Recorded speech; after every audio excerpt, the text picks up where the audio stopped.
the great and glorious Northern Wall. Just yesterday, life here was peaceful. But overnight, everything changed. Instead of tranquility, there was the din of attackers who had come to destroy everyone. Every house was engulfed in flames. The attackers decided to destroy every inhabitant of this glorious place. In just one night, a joyful life turned into hell.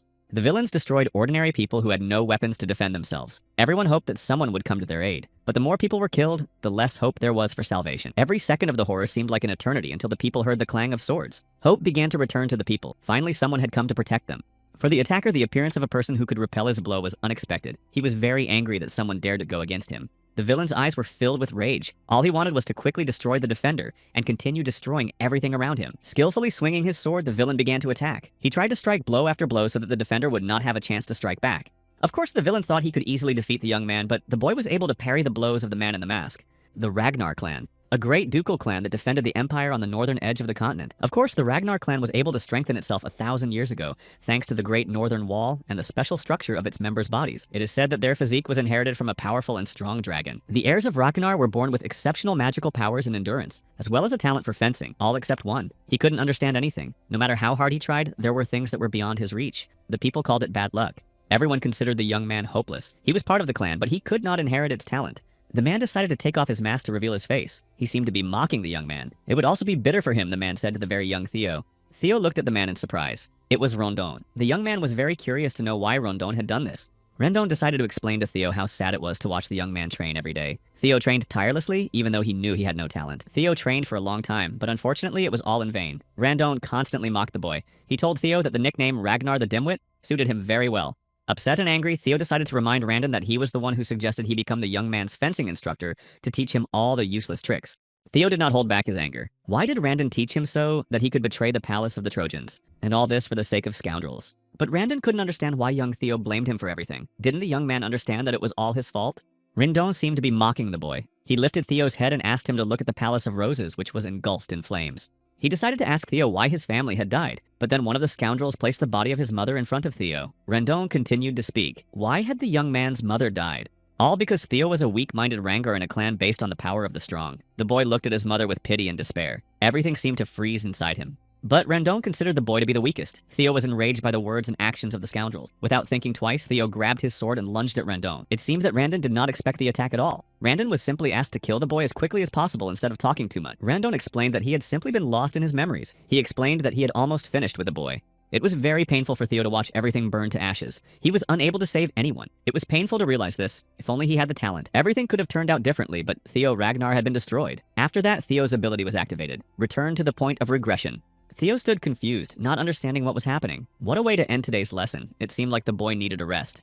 The coach couldn't understand why Theo was confused. Theo himself couldn't understand what was happening, because he knew for sure that he had died. It was hard for the boy to believe that he was seeing Randon's ugly face in front of him. It seemed like Theo's whole life flashed before his eyes. A blue screen appeared in front of Theo with a task. The boy looked at the screen in confusion. His first task was to hit Randon in the face. Theo didn't understand what was happening or why he had been given such a task. It seemed to the young man that Randon couldn't see the screen. Randon himself still didn't understand what was happening to Theo. Everything was unclear, but Theo believed that this was a gift from above. God had given the young man the opportunity to vent all his frustration before he was forgotten. So Theo decided to complete the task and punched Randon in the face. It was unclear why the dream seemed so realistic, and Theo's punch was so weak. Randon couldn't understand why the young man had decided to hit him. Randon was enraged by Theo's actions, so he struck back hard. Training was over for the day, so he would continue next time. Not now. Theo continued to believe that it was a dream. But is it possible to feel pain in a dream? Randon understood the young man's irritation. The awakening ceremony was about to take place, but no matter how much Theo trained, there were no results. The awakening ceremony? Theo couldn't understand what Randon was talking about. Ragnar should use a sword, not his fists. Besides, Randon couldn't forgive his student for attacking his coach. Everyone constantly mocked Theo. The other students believed that the boy had no right to blame his coach when he himself was lacking in talent. The students thought Theo was very untalented. If he was only capable of a weak punch, then he had no place among the Ragnars. But Theo didn't care about the others' mockery. He couldn't believe he was feeling pain. All the sensations were real. Finally, Theo realized that these were not memories or a dream. Everything that was happening was real. The awakening ceremony took place 10 years ago. It turned out that Theo had returned to the time when he was only 17 years old. It was hard to believe that such a thing was even possible. A blue screen appeared in front of Theo again with a message saying that the boy had successfully completed the training task. As a reward, the young man would receive Ragnar's talent. Theo had always dreamed of having a talent, so he accepted the reward without hesitation. A bright light enveloped the young man's body. Now, Theo also had a talent. All of Theo's characteristics would increase at a rapid pace. It was all exciting but also confusing. Theo had many questions, but he did not yet have the answers. A new task began, the Palace of Roses. It was a warm summer day. The sun warmed the earth with its rays. Theo still found it hard to believe that he could see the palace intact again. Everything seemed quite strange. Some admired the beauty of nature, others trained, and Rondon, as always, talked about Theo's successes. Rondon had never met such talented students. But that was why Rondon was in the palace, to teach Theo everything he knew. Rondon was confident that in 5 months he could make Theo strong enough for the awakening ceremony. Lady Cecilia Rangar of the Palace of Roses. She believed that Rondon could make Theo stronger, and that the young man would soon be able to show good results. Cecilia gave Randon a bag of money and asked him to pay special attention to Theo. Of course, Randon assured Cecilia that he would train with Theo day and night. But Cecilia just smiled sweetly and assured Randon that she had no doubts about Theo. It seemed that Randon was only interested in money. He didn't train Theo very well and didn't devote enough time to him. Randon believed that all failures could be attributed to a lack of talent. Randon believed that the Rangar family would not be around for long. He decided to see how much Cecilia had paid for Theo's training this time. The payment was quite good this time. A sly smile appeared on Randon's face. He believed that Theo had secured a bright future for him. Randon decided to simply profit from the boy's lack of talent. Theo ran down the hallway toward Randon. At first, Randon thought the boy wanted to hit him again, but Theo ran past him. Theo hurried to his mother's room. He just wanted to see her again. Cecilia looked at Theo in surprise. His behavior seemed strange, but Theo didn't care how he looked. He just hugged his mother. Tears rolled down Theo's cheeks. Cecilia didn't understand why her son was crying. Maybe training had been hard, but Theo had finally realized that he had really gone back 10 years in time. Theo looked at his mother, but before his eyes stood that terrible day when Rondon destroyed the entire Rangar family. Theo had only one option. He had to change the future. Theo understood perfectly well that he was weak and had nothing to offer. But if the secret message was true, then Theo had every chance of becoming stronger. Strong enough to survive the futile battle for the throne. And also strong enough to take revenge on the villain Randon. But first, Theo had to complete his second training quest. The boy had to improve his body. Theo's great desire to take revenge on Randon tore him apart from within, but the young man understood that his body was weak, so he had to focus on improving his strength. In his past life, Theo was part of the Black Snow Intelligence Agency, but due to his lack of abilities, he was demoted to the team of informants. The elixir of the Emperor's Bloody Sword. This potion greatly strengthens the body. The meaning of this potion will be revealed in the future in a secret manual, but the most important thing will be the resumption of the extreme training that Theo had abandoned, for one reason only, lack of talent. As soon as the sun rose, Theo immediately began his training. Now he could do anything, because Theo had Ragnar's talent. The message turned out to be true. The students looked in amazement at Theo, who was running in circles without stopping. They found it hard to believe that this was the same boy who, not long ago, couldn't even run a single lap. Theo kept telling himself that he would run as much as he couldn't before. He would also swing his sword like he couldn't before. Theo was able to improve his physique by 65%. He had just a little left to complete the quest. Now Theo would be able to become truly strong. Theo trained hard day and night. He was highly motivated to learn by thoughts of revenge against Rendo. Evelyn Nerville was the manager of the 4th training ground. She constantly watched Theo, who had been training without sleep for several days. Evelyn knew very well that Theo was considered a dim-witted Rangar, but Evelyn began to doubt whether he was really talentless. Theo was training at the limit of his abilities. Last night, the boy completed 90% of his tasks. Exhausted, he fell to the ground. But after a short rest, his task completion rate dropped by 1%. If Theo was forced to train without stopping, then it was worth continuing the training. So, gathering the strength he still had left, Theo continued to see the task through to the end. To finish his second training quest, Theo only had to make a little more effort. In order to continue training, Theo constantly reminded himself that he couldn't give up because he was almost at the end. Evelyn looked at the young man in amazement. She couldn't understand why he was pushing himself so hard. Finally, he did it. Theo completed the second task. But everything blurred before Theo's eyes because he couldn't see what was written on the blue screen. Theo was so exhausted that he simply lost consciousness. When he opened his eyes, Theo saw that he had to choose whether he wanted the reward on the blue screen. Barely raising his hand, Theo pressed yes. Again, a bright light appeared around Theo. Evelyn was watching all this. She had no idea what was happening to the boy. The next morning, Theo woke up in a room. It was difficult to understand how he got there and whose room it was. Evelyn asked Theo not to worry. It was a rest room for the 4th training ground. She explained that even Ragnar could lose consciousness from heavy exertion. Theo was surprised to see Evelyn standing in front of him, but Evelyn herself was surprised that Theo remembered her. She explained that Theo had lost consciousness during training, so she had carried him to the room. Evelyn decided to ask the young man if he knew that in Ragnar's clan, it was forbidden to awaken mana before the awakening ceremony. Theo assured her that he knew all the rules. But Evelyn continued to talk about how Theo should have known the consequences of breaking this rule. Theo didn't understand why Evelyn was asking him such questions. So Evelyn decided to explain that before Theo lost consciousness, there was a wave similar to the one that accompanies the opening of Mana. It was hard to believe Evelyn that young Theo had opened the gate of Mana, but Theo just looked at Evelyn in surprise. If he had opened the gate of Mana, he would have been destroyed long ago. For completing the task, Theo received the Dragon Heart Award. He also received an additional award for completing the task quickly, the magical powers of the last 10 years of his life. Upon learning about the Dragon Heart Award, Theo was infinitely happy. The Dragon's Heart is a magic gate that can be placed inside an awakened person. But humans are not dragons. so the dragon heart was placed in the lower abdomen because the human heart could not withstand the palace. This placement made the Palace of Mana more effective. Every warrior like Ragnar strives to obtain a dragon heart. It was an easy way to become extremely powerful. However, humans were unable to overcome the limitations. Theo was happy that the dragon's heart was inside him. It was a wonderful reward for completing the quest. But Evelyn saw how Theo received his reward. It was because of her that Theo found himself in a precarious situation. Evelyn Nerval was a high-ranking swordswoman. She retired after losing her left arm. She was the commander of the Dragon Riders in white armor. Her abilities were so remarkable that even the Dragon Demon admired her. In addition, everyone knew about her integrity. Evelyn was not interested in power or status. She could not tolerate dishonor or cowardice.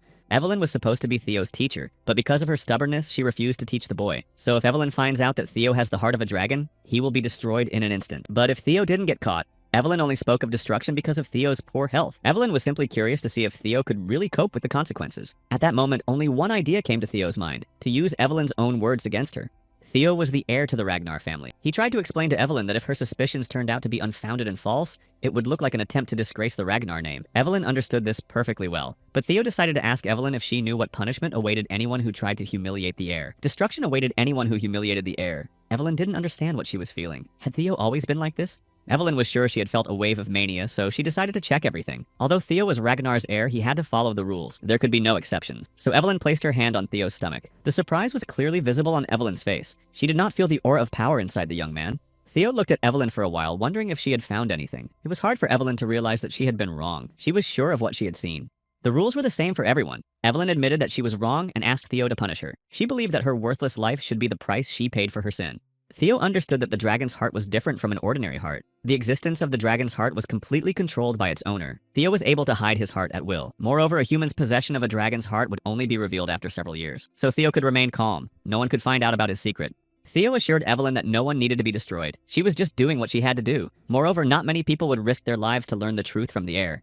The young man understood perfectly well that Evelyn was one of the strongest, so he decided to explain before leaving. The ban on awakening the Chamber of Mana before the ceremony was imposed to prevent it from overflowing. It warmed Theo's heart that Evelyn was simply worried about the chamber being overrun by the villain Ragnar. Theo thanked her for her concern and left. Evelyn sat on the floor for a while, staring in amazement at the open door. It was hard for her to comprehend what had happened in the last few hours.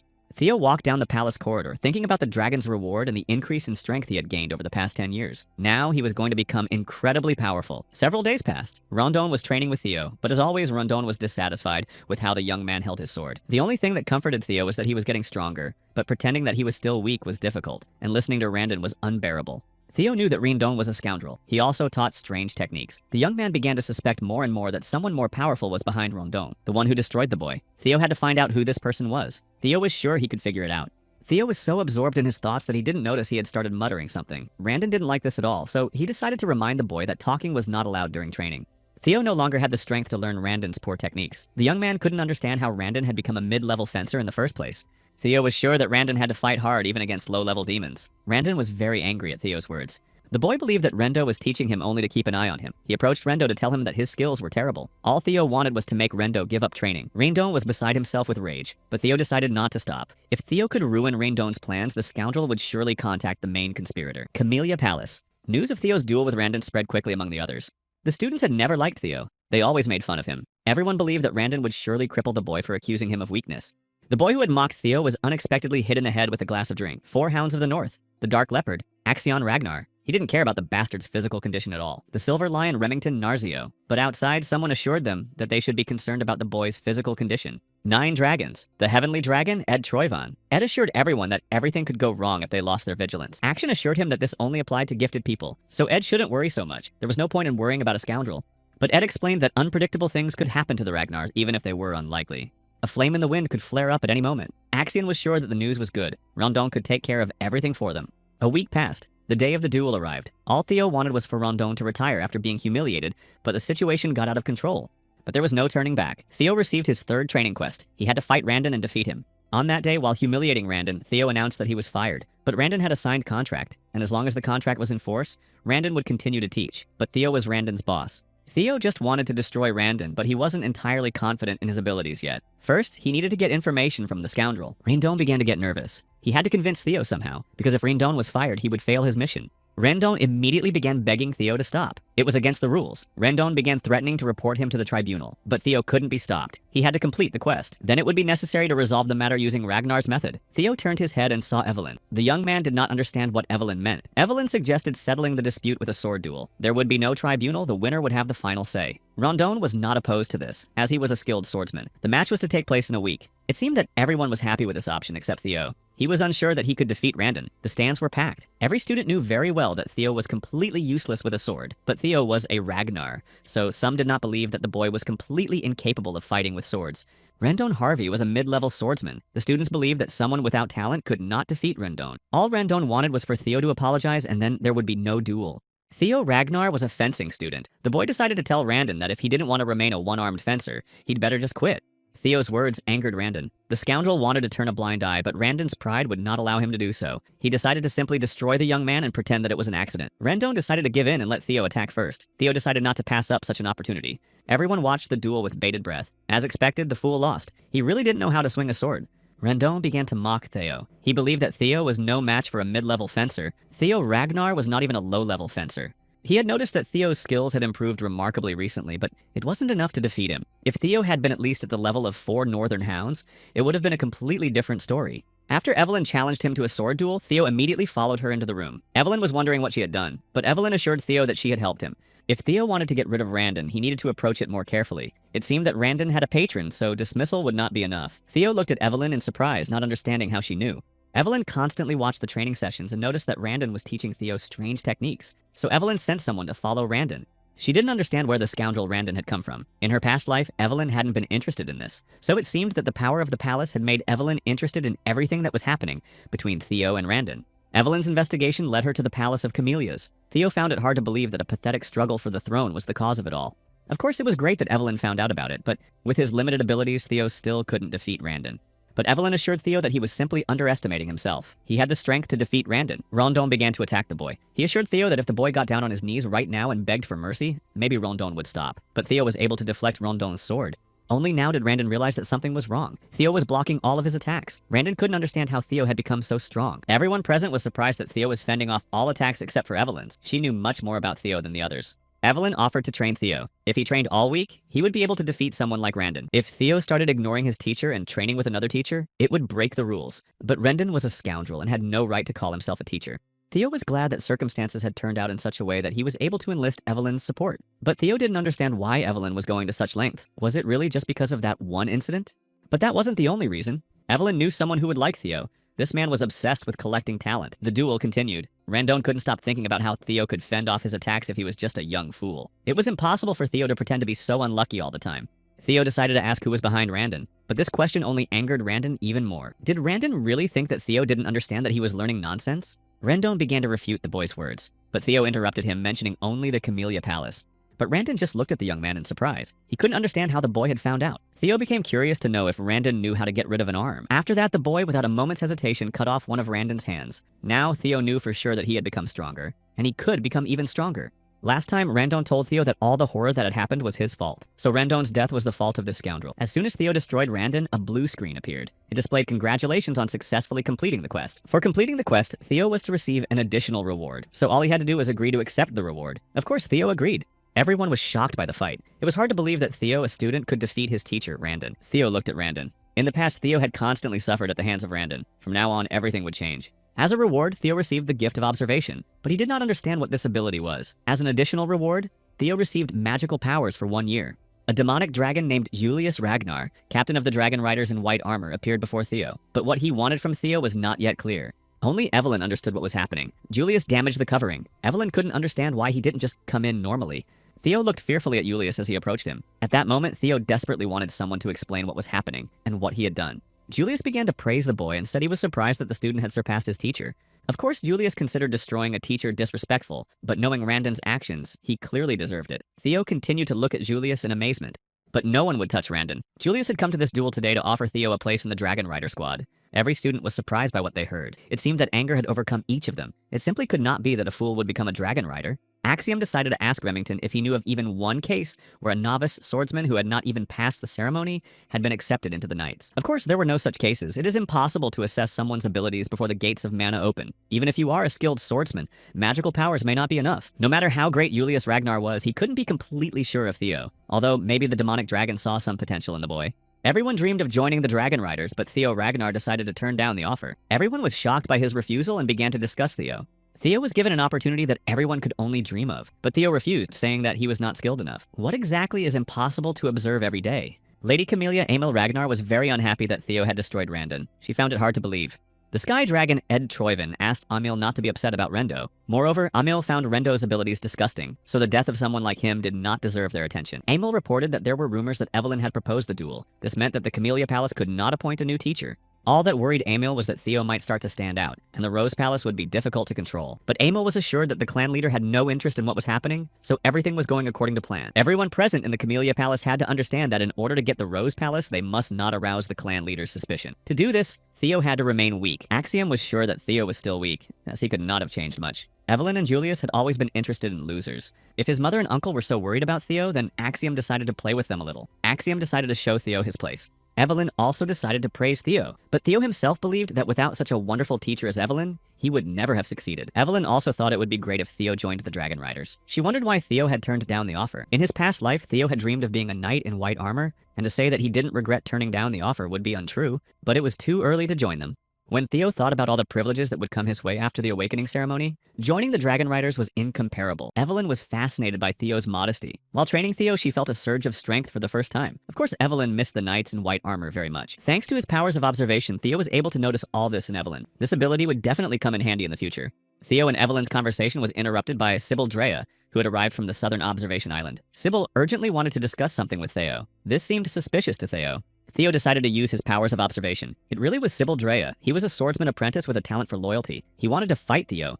Neither Theo nor Evelyn expected this. The final training quest had begun. Theo had to get rid of his nickname, Ragnar the Fool. Sybil decided to explain that he just wanted to follow you, Mr. Theo. Previously, Sybil had paid no attention to Theo and thought that the nickname Dim-Witted Ragnar suited Theo very well. Theo considered Sybil a scoundrel, but Sybil continued to speak. He learned that Theo went to training every morning and that the boy trained harder than all the other students. As a result, Sybil noticed a remarkable increase in Theo's strength. Theo became Sybil's idol. As it turned out, Sybil began to be called a fool from the observation post. Sybil thought about giving up, but then Theo appeared before him. Sybil asked for permission to fight Theo. This request surprised Theo and Evelyn. Previously, Theo would have refused, but not now. The quest had to be completed. Theo Ragnar was a swordsman apprentice at the Palace of Roses. He was preparing for the awakening ceremony. His teacher was Evelyn Nereville. Therefore, Theo asked Evelyn to give him time to fight Sybil. Sybil Drea was a student of the Southern Watchtower swordsman. He was the heir to the sword-wielding art of the Kurai clan. He was a master of the quick sword. Enough talk. It was time to start the duel. Sybil decided to strike first. Theo noticed that Sybil was fast, but he still managed to parry every attack. Although Sybil was considered a fool at the Southern Lookout Post, he was confident in his speed. Sybil thought Theo was truly remarkable. Theo couldn't understand why Sybil was considered a fool. In a past life, Theo had long ago lost a duel to Sybil's blows. But in this life, Theo would not lose for anything. He struck Sybil so hard that the boy flew to the side and dropped his sword. Sybil looked at Theo with a smile. Everything happened exactly as he had expected. Sybil lost, Theo won. Theo accidentally saw his reflection in the sword and realized that he could use his observation skill on himself. He eagerly awaited the awakening ceremony. He had reached the first level. Theo's characteristics were Strength 13, Agility 14, and Magical Power 190. Observing his abilities, Theo realized that his talent was his ability. By completing quests, Theo would be able to unlock 4 more talents. Theo understood perfectly well that his magical power was high thanks to the dragon's heart, but he did not understand why his luck was -49. Was Theo cursed because he had no luck in his past life? He had to find a way to increase his luck. Theo noticed that students were starting to gather behind him, but he didn't understand what they wanted. Sybil couldn't keep quiet. He began to insist that Rendon was a weakling, even though he was a middle-ranking swordsman. Young Lord Theo was able to defeat him and even win the commander's approval. There were 2 possible reactions from the Ragnar clan to Theo's victory. The first option was that they would envy Theo. The second option was that they would begin to admire him. And of course, all the students present would undoubtedly choose the second option. The Ragnar clan noticed the duel between Sybil and Theo. Everyone present was convinced that the rumors were true. Everyone started talking about the duel, but there was one boy who also wanted to fight Theo. Eod Naran was a low-ranking swordsman. Passion and determination were Eod's talents. Theo said Eod Naran's name. The boy looked at Theo in surprise. Did Theo know him? But Theo did not answer the question. He simply asked Eod to step forward so that they could begin the duel. This duel was important to Eod Naran. Therefore, Eod decided to tell a little about himself. He was the third son of the Naran family. Eod studied the art of double sword wielding. Theo Ragnar from the Palace of Roses simply hoped for a good duel. In this duel, Theo was able to improve his sword skills. The duel turned out to be really interesting. The young men skillfully wielded their swords. Eod was able to swing his sword so that it seemed that Theo was about to lose. But at the last moment, Theo was able to parry the blow. It was the decisive blow. Eod's sword fell from his hands. This meant that Eod had lost the duel. Theo received a notification that he now had Eod's favor and was able to increase his luck by 1 point. Theo realized that the favor of others increased his luck, so he decided to continue the duels. So Theo began a duel with Banata Ramiro, but Banata also lost. As soon as Theo defeated him, he immediately gained Banata's favor. The same thing happened in the duel with Eric Morana. Indeed, Theo's luck increased with each new victory in a duel. In one day, Theo fought many fights and won every one of them. But in addition to his victories, his sword skills improved and his luck also increased. Theo wanted to continue the fight, but there were no takers. On the blue screen, Theo noticed that his quest progress had only increased by 1%, but Theo couldn't understand why this was the case. Perhaps it was because all these people treated Theo well. To complete the quest, it seemed that he had to fight those who despised Theo. Theo accidentally overheard one student expressing concern for another's well-being. Although the other student responded rudely, Theo watched them in surprise. The Silver Lion Remington Narcio stood before Theo. He asked Theo to fight him. This was very unexpected for Theo. Remington was one of the 4 hounds of the North. Theo was very curious why Remington decided to fight. Was it out of curiosity, or did he have some personal motive? The 4 northern hounds included Hulkus Lenk, Ray Ragnar, Remington Narcio, and Axion Ragnar from the Camellia Palace. This was the title held by the 4 strongest men of the current generation of the Ragnar clan at the Awakening ceremony. Remington said he had come early to watch Lord Ragnar's sword skills before the Awakening ceremony. Theo decided to use his observation skills again. Remington was the younger head of the Narcio clan. He was a sword apprentice. Remington was an amazing swordsman, insightful and extremely determined. Remington was surprised by the unexpected appearance of his opponent. Theo Ragnar was the 3rd son of the great defender of the North, Kyle Ragnar. Theo could not have imagined that he would meet a sword genius in this way. Theo was very nervous about this duel. Remington was not just a student, he was awakened. The battle was sure to be interesting. Their swords crossed in battle. Theo's only goal was to defeat Remington. If he could do it before completing the quest, he would become greater. Remington struck too hard. Theo's sword broke like a glass accidentally dropped from a height, but the young man still managed to parry Remington's blow. Theo's supporters were very surprised that everything happened this way. They refused to believe that the boy had lost. But no matter how strong Theo was, he was fighting one of the 4 hounds of the North. The students who watched the fight were sure that Theo could never defeat the strongest swordsman of this generation. But Theo's fighting spirit was truly incredible. Theo was hurt that he had lost the fight. Remington sincerely thanked the young man for the fight and told him that his sword was completely useless. Remington also noticed that the boy was tired, which was his fault.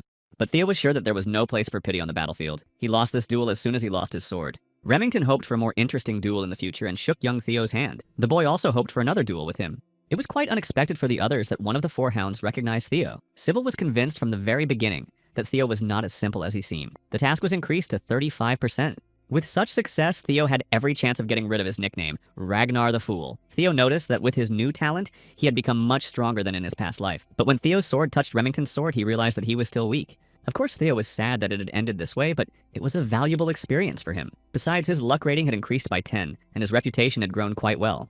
Theo was sorry that the task had not progressed very far. There had to be another way to earn favor. He just had to find it.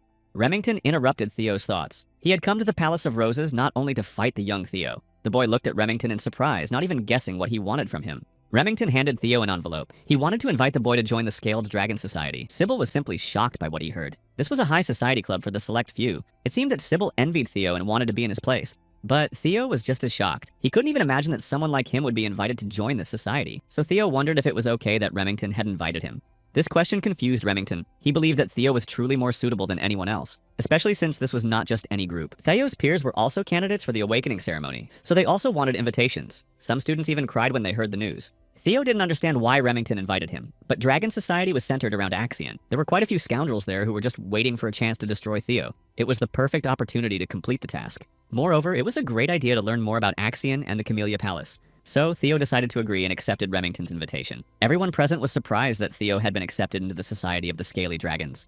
A little later, in the Palace of Roses, Theo heard his mother's cry. He had wanted to tell her that he had been accepted into the Society of the Scaly Dragons, but he didn't have time. His mother just wanted to tidy her son up. She was delighted that her son had been invited to join the Scaled Dragons. This society included Axion, the son of the cunning Emil, and the talented Remington. Cecilia explained to her son that she was even glad they were paying attention to them. They evaluated everything from appearance to behavior. Of course, Cecilia knew that Theo's manners were perfect, but his clothes and behavior left something to be desired. But Cecilia could help Theo with that because she used to be an actress and knew perfectly well how to behave in society. Cecilia was happy to help her son. Theo was the illegitimate son of a commoner. Cecilia always felt guilty for giving her son such a title, even though it wasn't her fault. Of course, Theo could imagine how difficult it was for his mother to live in the cold clan of Ragnar with such an unfortunate son. Cecilia believed in Theo. She knew that her son could do anything. Theo assured his mother that they had nothing to worry about. He simply knew that he would destroy the society. 2 weeks passed. The day of the banquet in the Society of the Scaly Dragon arrived. Of course, Theo was also invited to this banquet. Theo was accompanied to the banquet not only by his mother, but by the entire palace. Cecilia had indeed managed to clean up her son in the last 2 weeks. Standing in front of the palace was not a rowdy boy, but a truly respectable lord. Remington was shocked by Theo's appearance. He didn't even immediately realize that it was young Theo. The boy smiled sweetly. Theo thought Remington was just joking.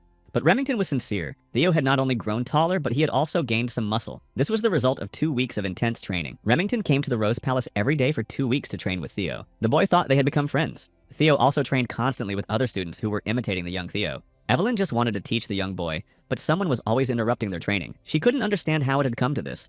Theo, as always, was lost in his memories and thoughts. But Remington interrupted his reverie. It was Theo's first time attending an official banquet, so Remington decided to calm the boy down and assure him that everything would be fine. Although Remington's friend Axion was very unpleasant. But it was the same Axion who had invited Remington to meet with Theo. Remington was very hopeful that the young man would be sensible. Remington also said that today's banquet was organized just for Theo. The boy was surprised that it was actually Axion who invited him, not Remington. Everything was going perfectly. Theo knew for sure that he was not expected with open arms. Axion Ragnar, one of the 4 hounds of the north, was indeed a very unpleasant person. He despised Theo and considered him his new toy. Finally, they arrived at the banquet. Theo didn't really know how today would go or what to expect from Axion.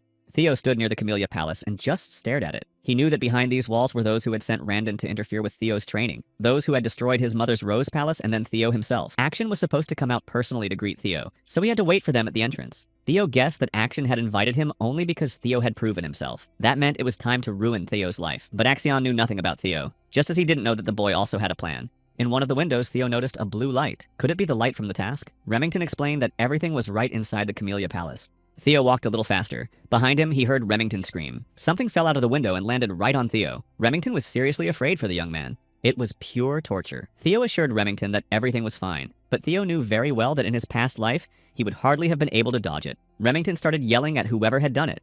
Theo used his powers of observation. What he saw pleasantly surprised him. As it turned out, Remington had nothing to do with what had happened. He was just as shocked as Theo. Axion appeared behind Theo. He asked him not to be angry and to consider it just a brotherly greeting. Theo didn't waste any time and immediately used his powers of observation. Action was Theo's peer. His title was Dark Leopard. Action was also a sword fighter. His talents included madness, excellent sword skills, and Action was a cruel man who wanted to play with his new toy. Theo simply smiled and thanked him for his hospitality. Axion was shocked. This was not what he had expected. Theo said that he had been looking forward to tonight's banquet.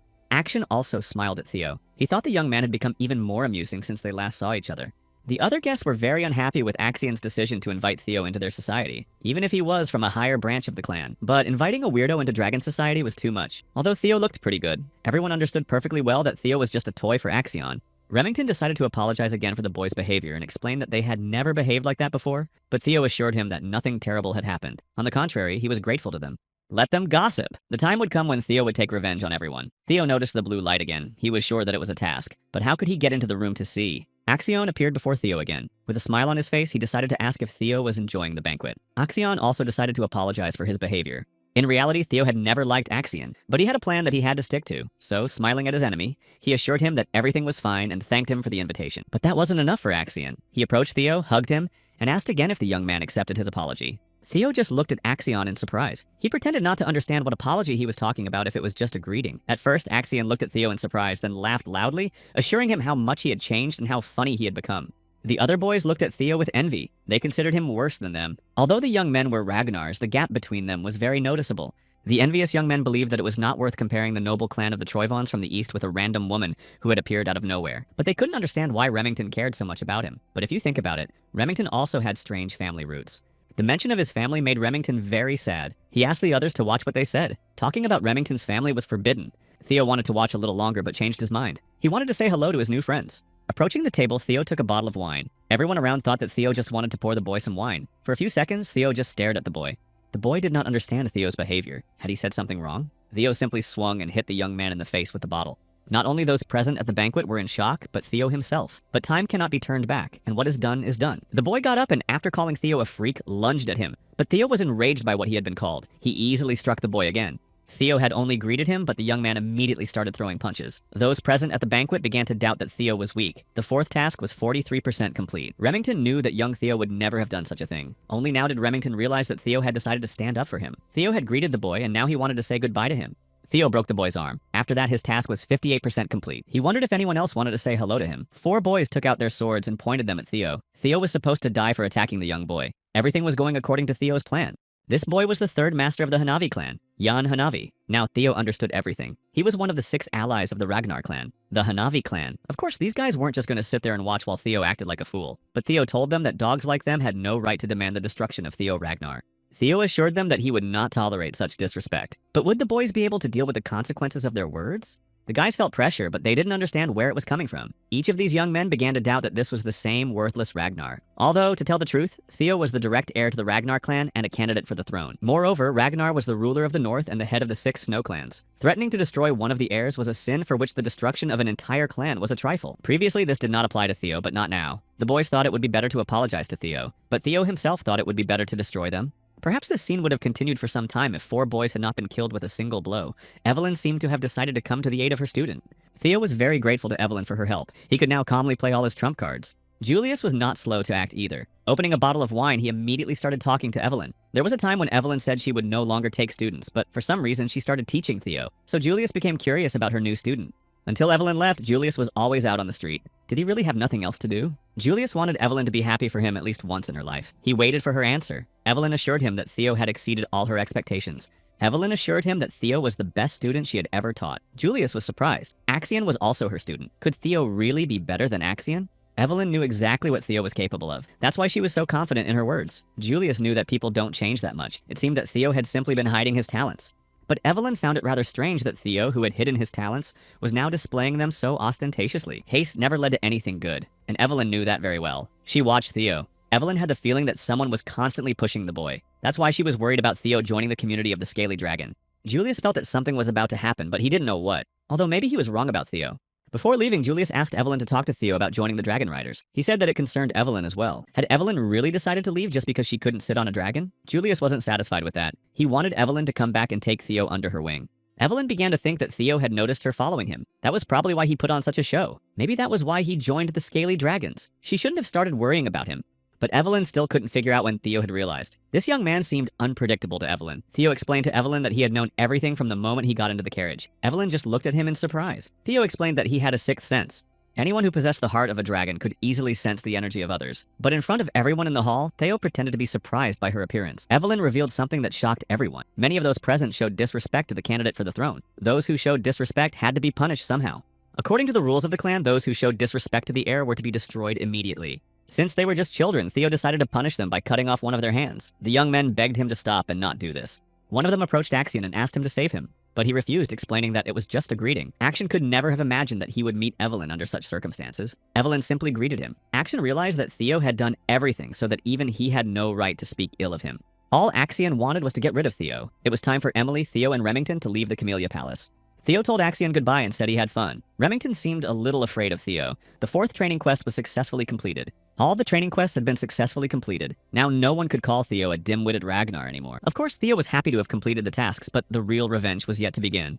For the last quest, Theo received a potion of experience as a reward. What could be better than experience? After the banquet, Amelia was immediately informed of everything. She found it hard to believe what she had just heard. Everyone who was a fan of Theo decided to celebrate his successful debut. Just recently, the young man had been alone, but today he was surrounded by his admirers. The Palace of Camellia. Immediately after the latest news, Amalia called Axion to her. She was very angry. Not only had Axion called Theo to them, but he had also allowed people to be maimed. Amelia did not understand what her son was thinking. She had asked Axion many times to be more serious. He had to forget about subjugating Theo because the boy had started doing whatever came into his head.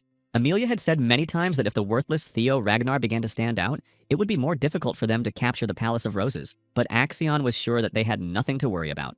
As a result, before Axion left, Amelia told him that he should think about how he almost ruined their plan because of his empty whim. Amelia did not understand where her son had gotten his character from, but she was assured that Axion's character resembled Amelia's when she was young. The whole situation was to their advantage, so there was no need to be angry. The Palace of Roses was part of the clan leader's harem, so capturing it was certainly difficult. Although the leader was not particularly interested in the gathering of scoundrels, he still provided them with financial support. All these scoundrels needed was proof. Fortunately for them, Theo caused a commotion at the Scaly Dragon's banquet. Theo slowly but surely became a representative of the Palace of Roses. Therefore, all that remained was to use this childish game as an opportunity and bring Theo to justice according to the laws of the clan. Amelia was surprised by such a wonderful plan. Amelia was very worried that Theo's rapid rise in power would draw the attention of the Rose Palace and ruin all their plans. But the new plan was better. Thanks to it, it would be easy to conquer the Palace of the Trojans. Amelia was curious about only one thing: how much time was needed to prepare. But she was assured that everything was already prepared. Tomorrow morning, they would hear wonderful news. Remington could never have imagined that Theo would stand up for him. Theo did not understand what he was talking about. Remington explained that he was talking about the community of scaly dragons. Theo looked at him in surprise. Could Remington have gotten drunk on juice? But Remington continued talking. When they spoke insultingly about Theo, he just stood there, but as soon as they started talking about Remington, Theo immediately stood up for him. Remington was ashamed that he had done nothing. Theo had endured a time when everyone looked down on him and saw him as a useless child. But he had grown up to be a strong man. Even against such a strong opponent as Axion, Theo was able to win. Against the Camellia Palace, before which everyone trembled, Theo drew his sword without even a tremor. Remington sincerely believed that Theo did it for him. Theo used his powers of observation and noticed that Remington believed that someone cared about him. Remington's clan entrusted him with establishing contact with Axion. But after the banquet, Remington had the idea to follow Theo Ragnar. Theo was pleasantly surprised. All of Theo's supporters had been waiting for this. The strong always stuck together. But Theo decided to explain everything to Remington because the boy had misunderstood. But just as he began to speak, Evelyn stopped Theo with telepathy. Evelyn thought there was nothing wrong with Remington's idea. Besides, Evelyn noticed that everyone present just wanted to be friends with Theo. It was strange for Theo to hear that someone wanted to be friends with him, because before no one even paid attention to him. Was it all because of the awakening? Theo noticed that after returning from the palace, his level had increased to the second level. Theo was a little scared. He didn't know what the future held for him when he became strong enough. Evelyn looked at the boy in surprise. It was hard for Theo to understand. The Camellia Palace would definitely not leave Theo alone, and the young man understood this perfectly well. So if Remington wanted to follow him, Theo decided to ask him for help. The boy really liked that Theo called him Remy. Of course, Remington would be happy to help Theo. Theo explained that a war for the throne between him and Axion was about to begin. Hard times were coming. So Theo asked Remington to prepare for war. In the future, Remington was to become the head of the Narcio clan. With its strength and power, the Narcio clan would be able to stand up to the Ragnar clan. Therefore, Theo had to win Remington over to his side. Remington agreed without hesitation to help Theo because he had decided to follow him.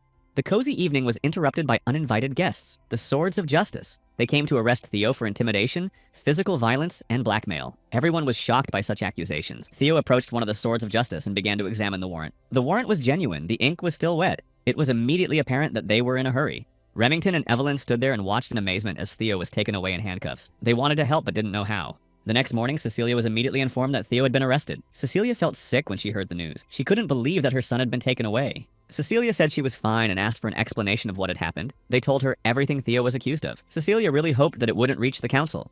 Because of Theo, the dragon community had fallen apart, and they would not let it go so easily. Therefore, the news would most likely reach the council. Cecilia could not understand how this could have happened, but she believed that her Theo would be able to handle it. Theo rode in a carriage to the council house. How long had it been since he had been there? Theo understood perfectly well that after what had happened in the dragon community, he would not get off with a light punishment. He would be judged harshly.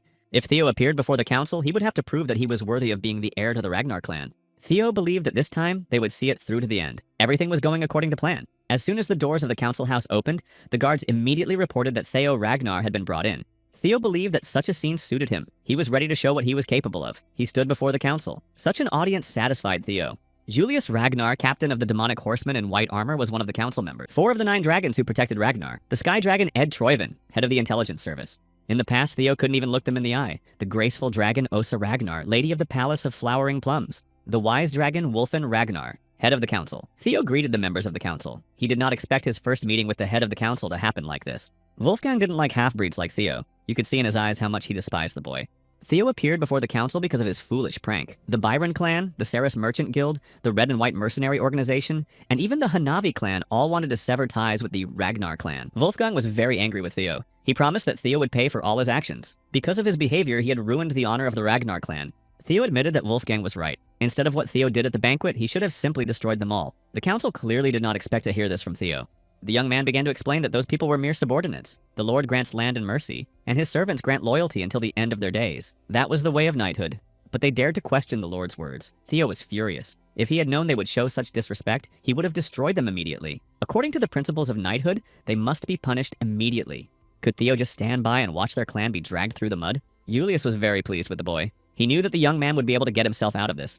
Wolfgang shouted angrily for the young man to stop talking nonsense. Osha Ragnar also heard the boy. In some ways, she agreed with Theo. She decided to explain to Theo that this was not the only reason. If they did not listen to their vassals and knights, their clan would quickly fall.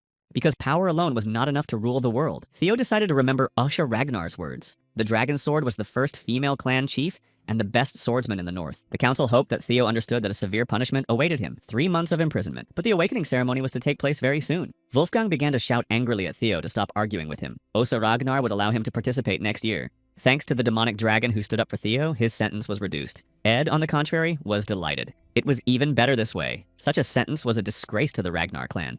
After the sentence, the Palace of Roses posed no threat, and it would be much easier to capture it. And if Theo started to contradict them, they would simply have to destroy him. And Theo objected. He did not agree with the punishment. The 3 council members looked at the boy with great surprise. Only Ed was happy about Theo's stupidity.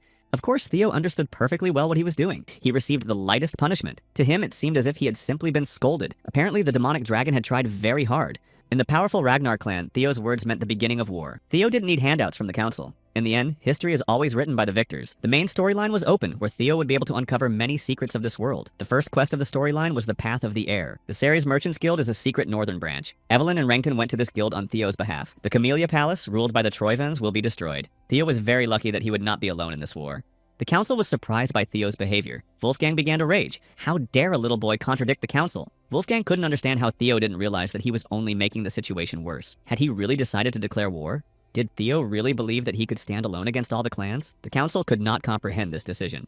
Of course, the council did not know what Theo knew. Because of the events of the past, the young man had no other choice. Moreover, Theo knew that in a situation where the forces were unequal, the Ragnar clan had the right to choose their opponent. Usually, when there was an appeal against a punishment imposed by the council, the dispute was settled by war. But in cases where one of the participants had a clear advantage, each side sent one participant to determine the winner in a sword fight.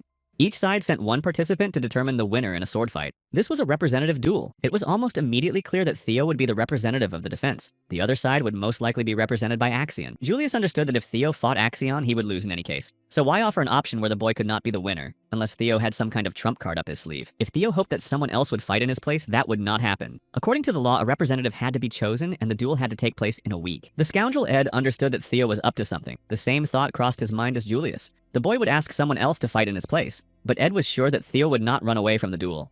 The head of the clan, Kyle Ragnar, entered the council chamber. He considered his son to be a quiet child, but he had seen how skillfully Theo manipulated people. Theo had changed a lot since his last meeting with his father. Every member of the council immediately stood up to bow to the chief representative of the Ragnar clan. Theo also bowed to the great dragon god, his father. At that moment, a blue screen appeared in front of Theo with quest number 1. It was about capturing the Camellia Palace and solving its secret. Now Theo understood what the light in the palace was. Theo did not expect his father to appear. He began to fear that all his plans could now collapse in this hall. Kyle asked Theo to stand up. When Kyle returned home, he learned new information about Theo. It seemed to him that Theo was in a difficult situation. Kyle also knew that Theo wanted to appeal the council's decision. Theo confirmed that this was indeed the case. Kyle then informed him that he had a difficult task ahead of him. Who would Theo choose to represent him? Without hesitation, the young man said that he had no one to represent him. He would fight alone. But Kyle immediately replied that Theo would lose the fight. However, until Theo tried, they would not know for sure. The boy told his father that no one would make him bow his head. Kyle was very pleased that his son had such a strong character. He spoke like a true Ragnar, but for Theo, the duel was just a decoy. He had no intention of fighting. Before Theo was arrested, he asked Evelyn and Remington to find evidence of collusion at the Camellia Palace. If they found evidence, Theo would be able to win without a fight. Kyle Ragnar decided to test his son with just one blow, but Theo looked at his father in confusion. He didn't understand what kind of blow Kyle was talking about. His father set a condition for his son. If Theo could withstand his single blow, Kyle would drop all charges against the young man. But Ed didn't like this idea. The clan leader's decision angered Ed, so he immediately shouted that this couldn't be done. A test with one blow meant recognition of strength. Ed knew that if Theo passed the test, he would gain the clan leader's recognition. But he considered Theo a weakling, so he doubted that the boy could withstand a single blow. But if Theo did survive, he simply couldn't allow that to happen. So Ed continued to talk about how vassals and knights had no right to doubt Theo. The rules said that it was a duel between representatives. Kyle glared at Ed and ordered him to shut up. If a vassal allowed himself to behave so insolently, he simply had to be gotten rid of. Kyle noticed that the demonic dragon was smiling. If he had something to say, let him say it. But Julius simply said that he hadn't seen Kyle so interested in something in a long time. The clan chief Ragnar looked at his son again and asked if Theo was ready to withstand a single blow. The young man had not expected such a turn of events. His plan had fallen apart. But Theo believed that such changes were for the better. He told his father that he dared not compare his father's blow to a war against vassals and knights. Kyle looked at Theo in surprise. Was he really refusing? Of course, Theo wasn't refusing the blow, he just didn't think it would be a fair reward. The forces were unequal. Kyle became curious about what Theo wanted. For example, Theo wanted the Camellia Palace as a reward. Ed was shocked by the young man's words. He thought it was madness to ask the clan leader for such a reward. Wolfgang believed that Theo's pride would destroy him. Such an agreement was only possible if the forces were equal on both sides. Kyle agreed to give Theo the Camellia Palace. If Theo wanted to become the head of the clan, he had to be that resourceful. Kyle noticed that the Heavenly Dragon wanted to object, but Ed immediately changed his mind. The arena for Theo and Kyle's duel was prepared quickly. Everyone present went out to the arena to see if Theo Ragnar could withstand the blow. Ed was worried that the trap he had set for Theo would turn into a scene of his own promotion. However, it was too early to worry. The fact that the boy had become stronger did not mean that he would be able to withstand the blow. Even high-level swordsmen were not always able to withstand a blow from the clan leader. Theo knew that Ed was expecting him to die, but that wouldn't happen. Thanks to his latest reward for the 4th training quest, Theo was confident that he could survive. Had Theo drunk some kind of potion? Even if he had, such a rapid change was unlikely. It didn't matter to Kyle how strong Theo had become. The young man was only at the 2nd level. Even 9 dragons wouldn't notice him. Although it didn't matter, Theo was Kyle's flesh and blood. Normally, Kyle would have struck with his 2-handed sword, but Theo did not yet possess mana, so Kyle decided to strike with a blunt sword. If Theo had no objections, it was time to begin. Theo felt a strong pressure of fighting spirit. Kyle was surprised that the boy was still standing. Thanks to the elixir of experience, Theo's strength had tripled. He gained 5 levels and put all his stats into strength. Theo had an incredible feeling that he had become stronger than his past self. Theo was confident that he could withstand one blow from his father. Everyone present was shocked by what happened next. Kyle swung his sword and struck Theo. The boy managed to stay on his feet and withstand Kyle's blow. The young man's clothes were torn and the sword shattered into small pieces. Kyle had waited a long time for a worthy son. Ed clearly did not expect Theo to be able to withstand the blow. Julius was glad that Theo Ragnar had proven his innocence through his own will. The sudden quest of Kyle Ragnar's single blow was complete. As a reward, Theo received some equipment. Theo came to his senses and did not understand where he was. His mother was sitting next to him. After the trial, Theo lost consciousness. Cecilia began to scold Theo. He couldn't even imagine how worried she was about him losing consciousness from the blow to the head from the clan leader. Theo assured her that he was fine. Theo couldn't figure out where he was. Julius entered the room and explained that by order of the clan leader, the former lady of the Camellia Palace, Axion, and the head of the intelligence service had been removed from their posts. Theo was completely taken aback by this news. He sat there in shock, realizing that they were in the Camellia Palace. Theo completed the first task of the story quest. The Camellia Palace had been captured. The second task remained, to unravel the mystery of the Camellia Palace. Amelia was furious that she had been expelled. She couldn't understand how she, the rightful mistress of the Camellia Palace, could be forcibly expelled from her domain. The vassals tried to calm Lady Amelia down. Axion and Ed just watched Amelia's hysterics in silence. Ed told Axion that he must destroy Theo Ragnar. Axion explained that he had planned to cut off Theo's hands at the ceremony, but Ed explained that it was not his hands that needed to be cut off, but his head. Everything went wrong for Theo, but he liked the fact that he had taken control of the palace without using his trump card. In addition, Theo was delighted that after surviving a single blow, he was rewarded with equipment. Along with the inventory, Theo received a blue key that opened the dungeon. He knew that the key was for the door in front of him. As soon as Theo opened the door, he immediately noticed the dungeon behind it. Theo discovered the dungeon for the first time. Theo thought that this dungeon was a test. If he passed it, he would be rewarded with double the experience he gained in the dungeon. To make sure there was nothing in this dungeon, Theo decided to clear it out. The boy didn't want to lose the double experience, but he couldn't leave empty-handed. Taking his swords and shield with him, Theo set off for the dungeon. Theo wandered through the dungeon for quite a long time, but nothing interesting happened. Finally, Theo encountered a wolf. But this wolf was much larger than usual. This wolf resembled a demonic beast. The wolf attacked Theo. The boy managed to cover himself with his shield. The wolf seemed quite strong to Theo. But Theo was not inferior in strength. A fierce battle began between the wolf and the boy. Theo noticed that the wolf's skin was thick and that it was fast. This meant that it was not an ordinary wolf. Theo would have to give it his all. There were many such demons in the world of demons beyond the Northern Wall. It would be difficult to deal with them. Theo and the wolf attacked each other for a long time, until Theo decided to try his father's technique, which he had seen during a trial of one strike. But Theo failed. Of course, not everything came easily. Theo thought that such a blow probably required all of his strength. Letting go of his shield, Theo decided to use all the sword techniques that absorbed speed. He would also need to use the art Evelyn had taught him. That's exactly what Theo did. Thanks to this, he was able to wound the wolf. The beast became enraged and attacked the boy. Theo believed that he could destroy the beast. 2 months passed. The number of people at training ground number 4 had increased significantly. Some students began to consider changing their training ground. After rumors spread that Theo Ragnar had withstood a single blow from the clan chief, more and more people gathered at this training ground, wanting to fight Theo. Henry Morris was a student of the Blooming Plum Palace swordsman. He seemed arrogant and was waiting for Theo to show up. 2 months passed, but Theo was nowhere to be seen. Henry believed that no one skipped training.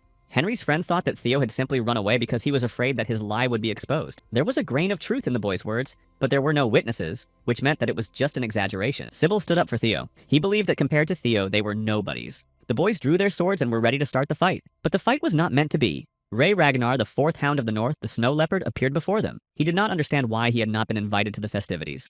Halcus Lank, the fourth hunter of the north, the black bear, also arrived at the fourth square with him. All the students were shocked that 2 hunters of the north had arrived. Halcus became curious about where the shining tiger was, but none of those present understood what he was talking about. Halcus was talking about the master of this square. Halcus arrived for a duel with Theo Ragnar. Theo was exhausted. He had defeated 170 demonic beasts. Thanks to this, he was able to raise his level to 15. Theo had been destroying demonic beasts for 2 months. Thanks to a healing potion, Theo quickly healed his wounds. At first, it was difficult for Theo to destroy the predators, but as his level increased, it became easier. There were a total of 171 predators in the dungeon. Theo destroyed 170 of them. Only 1 remained. This meant that Theo had to prepare for a battle with the boss. Theo's sword was broken and useless, so Theo opened his inventory to get a new sword. Theo had only 1 sword left. It was a ceremonial sword that his mother had given him for his birthday. In his past life, Theo had constantly quarreled with his mother, so he had left this sword to gather dust in his room. If you looked closely, it was a magnificent sword forged from white steel. Cecilia finally waited until midnight on that birthday to be the first to congratulate her son. The awakening ceremony was just around the corner, so Theo had no time for gifts. Theo kicked his mother out of the room, explaining that she knew better than him, a half-breed, and couldn't even clean a sword properly. But he wasn't going to repeat the mistakes of the past. Young Theo stood in front of the boss's room. There was a powerful demonic beast inside that needed to be treated with caution. Theo was shocked by what he saw. He expected a wolf to appear before him, but in this room was a dragon. This surprise angered Theo. The Ragnars were considered descendants of dragons. He was surprised that the final boss of this quest was a dragon. Theo did not think it was a coincidence, but if destroying the dragon was necessary to complete the quest, then so be it. He didn't know if he could defeat the dragon. He decided to use the one-hit technique, which he had already mastered thanks to his training with wolves. Theo struck the dragon, but he didn't know if it would be enough. Theo felt that he hadn't thrust his sword deep enough. Theo was not afraid of the dragon's roar because he knew where to strike. The boy was confident that he would win. The dragon began to use its ability to intimidate little Drake. This ability instilled fear in everyone present on the battlefield. This effect reduced the enemy's speed by 10%. Theo found it difficult to move. With one swipe of its paw, the dragon was able to throw Theo against the wall. No wonder they called him the boss. If the fight dragged on, this stage of Theo's life would be over. Theo decided to strike the dragon's weak spot. It was time to finish him off. The weak spot of dragons was the underside of their scales. It seemed that this blow had hit the weak spot, but the dragon opened its eyes and roared fiercely. While Theo fought the dragon in the dungeon on the 4th training ground, Halcus and Ray argued. They argued about who would be the first to fight Theo. Ray believed that a loser like Halcus should stay out of it. This greatly angered Halcus. 3 years passed. Their abilities improved every day, so 3 years was enough to close the gap. Halcus challenged Ray to another fight. The winner would get to fight Theo Ragnar. Those present at the arena did not understand what was happening, but everyone was scared. Only Ray and Halcus began the fight when Remington stopped them. He asked the boys to take their fight elsewhere, but fighting was not allowed on Theo's property in his absence. Halcus was glad to see Remington. Halcus also wanted to fight him. Remington couldn't understand that Halcus had gone deaf. Everyone froze in place. No one could understand where the destructive aura was coming from. Theo Ragnar appeared before them. It was a very strong pressure. Remington became curious about what Theo had been doing during his isolated training sessions to have such an aura. The dragon tried to knock Theo away when he got caught on the backside of its scales. Theo even thought that his end had come, but the boy still managed to defeat the dragon. Theo was very lucky that the dragon was exhausted and he struck it in its weak spot. As a reward, Theo received a tooth from the baby Drake and one of its claws. Little Drake's tooth improved weapons and his claw made them sharper. Theo decided to use them to repair his sword. After all, it was a gift from his mother. Theo also gained Drake's intimidation ability. This ability had a destructive aura. Theo found it hard to believe that he now had a new ability. The dungeon of the Kamalia Palace had been cleared, so Theo had nothing left to do here and it was time to return. Theo had also completed quest number 1. Theo also received a reward for completing the story quest. His reward was a compass to the nest. Theo began to examine the compass carefully, but couldn't figure out what it was for. Maybe it would come in handy for the next quest. After the battle with the dragon, Theo was very exhausted, so he needed to rest a little. As soon as Theo headed for his room, a servant caught up with him. It was urgent, but when she saw Theo, she looked at him in confusion. Theo explained that he had been running, and that was why he looked so terrible. The servant explained what had happened on the 4th platform, so Theo had to go there. It was a great opportunity to use his ability to intimidate. Theo used it to quickly sort things out on the platform and go rest. Hulk liked this destructive aura. Halcus wanted so badly to see how strong Theo was that he immediately attacked him. Theo easily blocked Hulk's blow. Everyone present was surprised at how strong Theo had become. Even Theo himself was surprised that he was able to block the blow. Halcus decided to attack again. He didn't want to lose. The black bear Halcus Lank was considered the weakest hunter in the north because he wasn't smart and didn't want to learn. But since Hulkus was from the Lank clan, no one could surpass him in strength. However, Hulkus could not even imagine how strong Theo Ragnar had become. With one blow, Theo was able to repel Halkus's attack and drive his sword into the ground. The level increase clearly played into Theo's hands. Theo won the fight because he put all his strength into one blow. He was lucky that Halkus was difficult to defeat and simply lost consciousness. Behind him, Theo heard joyful shouts. The young men rejoiced that Theo had been able to defeat one of the 4 hounds, the black bear, with a single blow. Theo tried to calm everyone down. Lank was still alive. Theo's sword was broken. Theo was angry that the sword his mother had given him was broken. Ray was transported back to her childhood memories. On that cold winter day, she found herself on the street wearing only a shirt. A boy met her on the street and was worried that she would freeze. To make her a little warmer, the boy gave Ray his scarf. Although the scarf didn't help much. The boy suggested that Ray go to his house and wait until the snow stopped. Then he would take her home. Ray smiled and decided to just leave. Remington was shocked. Ray Ragnar, who never smiled, had just smiled. That evening, the palace servants congratulated Theo on receiving the title of Brilliant Tiger. They believed that Theo deserved it. All this time, Theo had worked hard and gained great strength. It was worth continuing in the same vein because there was not much time left before the awakening ceremony. Theo's mother was very proud of her only son. She brought him shellfish that had been caught in the Icarius Sea, and then slowly fried in oil made only on a farm in the Finnish mountains. Cecilia fed Theo with a spoon as if he were a small child. Theo asked his mother to stop, but Cecilia did not seem to hear him. Although Theo began to get angry, he did not stop her. He remembered what had happened in his past life. Entering her son's room, Cecilia noticed a broken sword. She couldn't understand what had happened to it. Theo explained that the sword had broken during training. He was very sorry that his mother's birthday present had been destroyed. Cecilia was furious with whoever had made the sword. She had been promised that the sword could not be broken because it was made of white steel and black wood. Theo asked in surprise if the wood was from the jungles of Gaia. Yes, the wood was from there. Cecilia had been told that rare materials had been used to make the sword, but it seemed that this was a lie. Blackwood was an unusual plant that fed on metal. It was considered a rare material because it combined the flexibility of wood with the hardness of steel. Cecilia couldn't stop herself. She wanted an explanation and a new, even better sword for her son. But Theo assured her that there was no need. He would get another sword himself. But Cecilia refused. Finally, people saw Theo's value. Now, more than ever, they needed to take care of his appearance. Moreover, with less than a week left before the awakening ceremony, Theo needed a new sword. With so little time left, they had to leave immediately. But Theo didn't understand where they were going. Cecilia explained that they were going to the best smithy in Winter, Basque's workshop.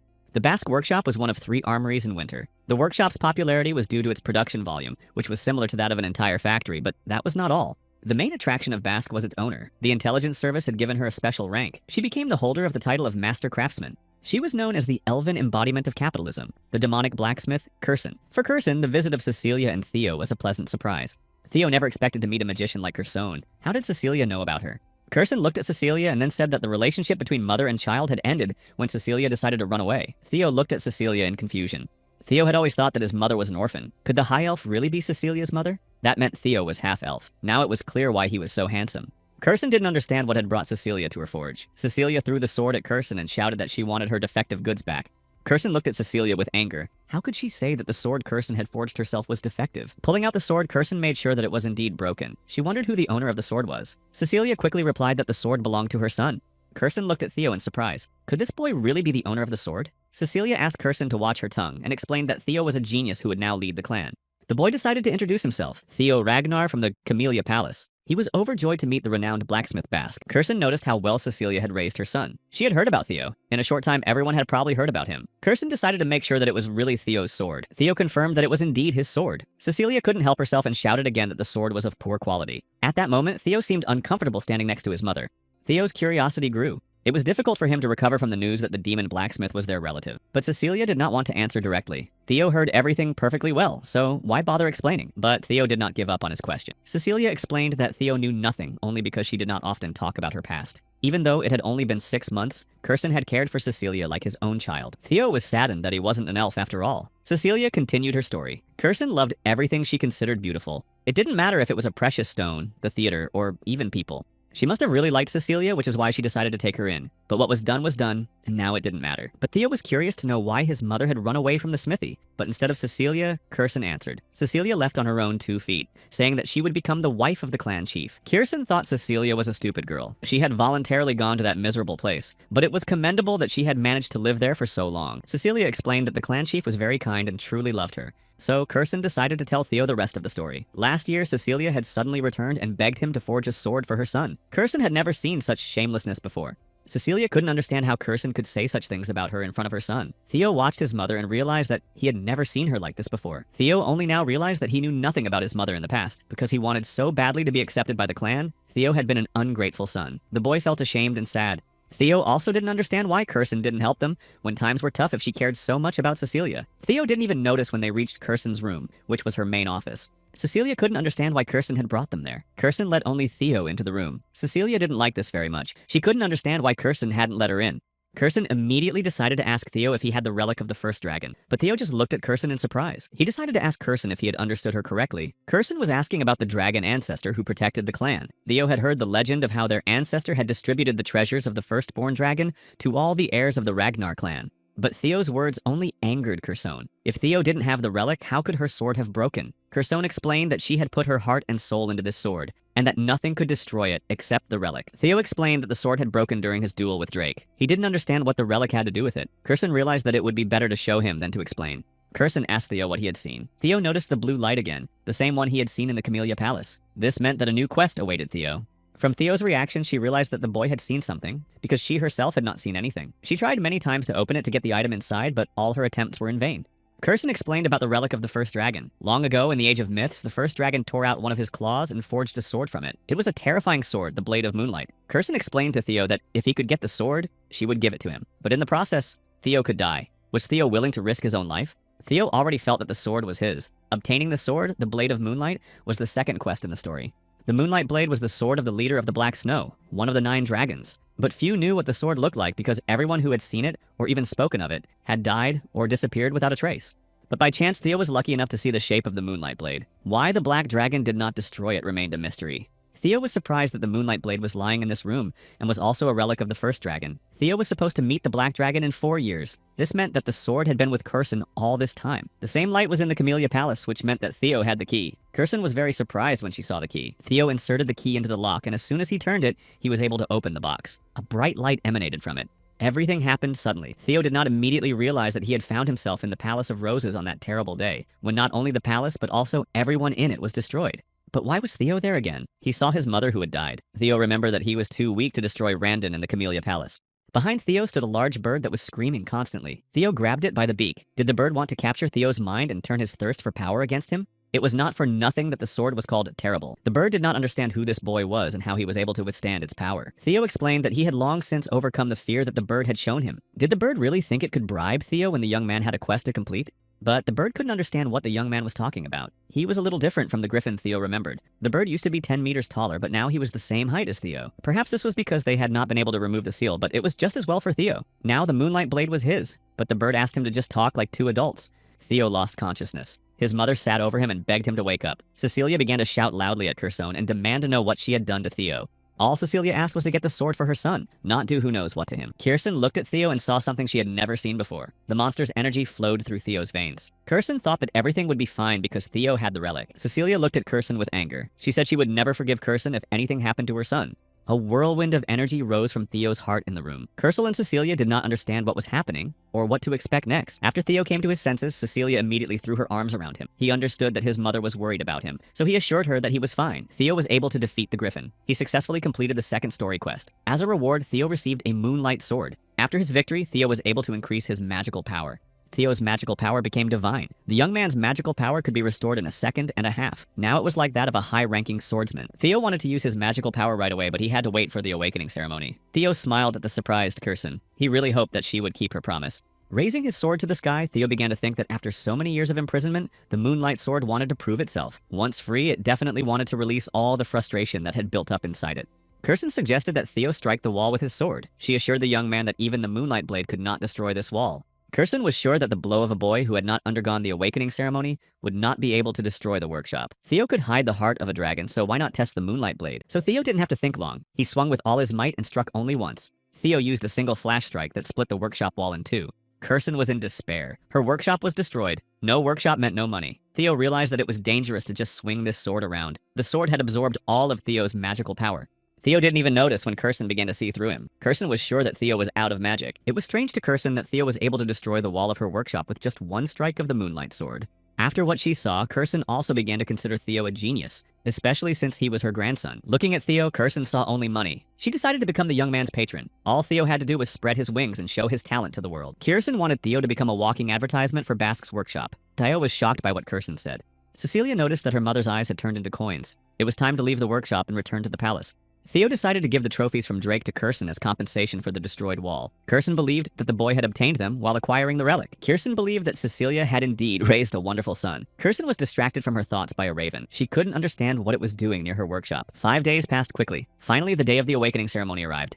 Theo trained hard with Evelyn every day. Evelyn noticed that Theo had become faster and more skilled at fencing. It was a real pleasure for Theo to hear Evelyn's praise. Young Theo had only begun to change 6 months ago and was already able to fight back against Evelyn. What would happen when he awakened his power? Evelyn believed that when Theo's magical power awakened, a monster would appear before their eyes. Theo had every chance of winning today's ceremony. Theo was grateful to Evelyn for everything she had done for him. Therefore, Theo decided to mention Evelyn when receiving his award if he really managed to win. The boys who were Theo's fans also wanted him to mention them, only Evelyn did not understand why he would do that. Theo Ragnar arrived at the main residence. The ceremony would take place there. For the Ragnars, the awakening ceremony was the most important event of the year. Everyone wanted to achieve the best result because it was here that the clan's swordsmen could gain their first glory and honor. The clan leader, Kyle Ragnar, would have his eyes fixed only on the swordsmen participating in the awakening ceremony. 9 dragons and even the former clan leader, Hilda Ragnar, would be watching them. Theo found it hard to believe that Hilda was already 150 years old. The judge of the Dragon Gate, Vanna Ragnar, announced the start of the first trial. The goal of this trial was to pull out one of the swords and leave a mark on the wall in front of them. The wall was made of white steel, but the swords were forged from ordinary steel, so they could not leave a mark on the wall. Unless, of course, they used magical power in their attack, each participant was given a soma. One such pill gave 10 years worth of magical power. It was also supposed to help the participants open their chakra, so everyone had to drink the soma before the trial began in order to awaken their manic chamber and be able to leave a mark on the white steel wall with an ordinary sword. The result depended on the depth of the cut. The judge called out the names of the participants, and only then were they allowed to begin the trial. Theo Ragnar was first. In a previous life, Axion had been the best, but Theo knew that this time he would be the best. Theo took the sword and approached the wall. Kyle told Hilda about Theo. The boy had caught his father's attention, and it seemed that Hilda liked him too. Theo's third quest was to win the awakening ceremony and become the best. Hilda really wanted to see how worthy Kyle's son had become. Theo was a little nervous. Perhaps his memories of the past were causing him to feel anxious. The judge asked Theo to begin because there were other participants besides him. In his past life, Theo couldn't control his mana, but now everything was different. This time he would be able to do it. Theo summoned a large wave. The judge was very angry. He thought Theo was a fool because the boy couldn't control it. The pill had to be taken carefully so that the mana could take hold. Talented Ragnars had a lot of mana. If they didn't use it carefully, they risked losing it. The judge was surprised when he saw that Theo had managed to hold out. Theo was infinitely happy that he finally had the heart of a dragon, along with the devil's horn. Theo was worried that nothing would work out. That's how it was in his past life. But in any case, Theo could finally use mana officially. Now all he had to do was gather all the mana and release it. Theo had to pass this test. Everyone watched Theo's actions very closely. After the boy finally swung his sword, he was able to leave a large mark on the white metal wall. Everyone was not just surprised, they were shocked. Theo Ragnar had passed the test. Some of those present began to doubt that Theo had released his mana for the first time. After the test, Theo immediately noticed a message on the blue screen. His curse of failure was over. Theo's fame slowly spread throughout the world. People began to show interest in Theo's performance. Osa Ragnar wanted to take Theo as her apprentice. Julius Ragnar was unhappy that Theo was attracting so much attention. Robert Ragnar began to fear Theo. Hilda Ragnar began to show even more interest in the boy. Theo did not expect any attention from the black and graceful dragons. And the fact that Hilda had her eye on Theo made the young man wary. Hilda had the heart of a Garuda. Theo wanted to win that heart. The next to pass the test was Sybil Drea. Sybil was very happy to have done so. The 4 hounds of the north also took part in the awakening ceremony.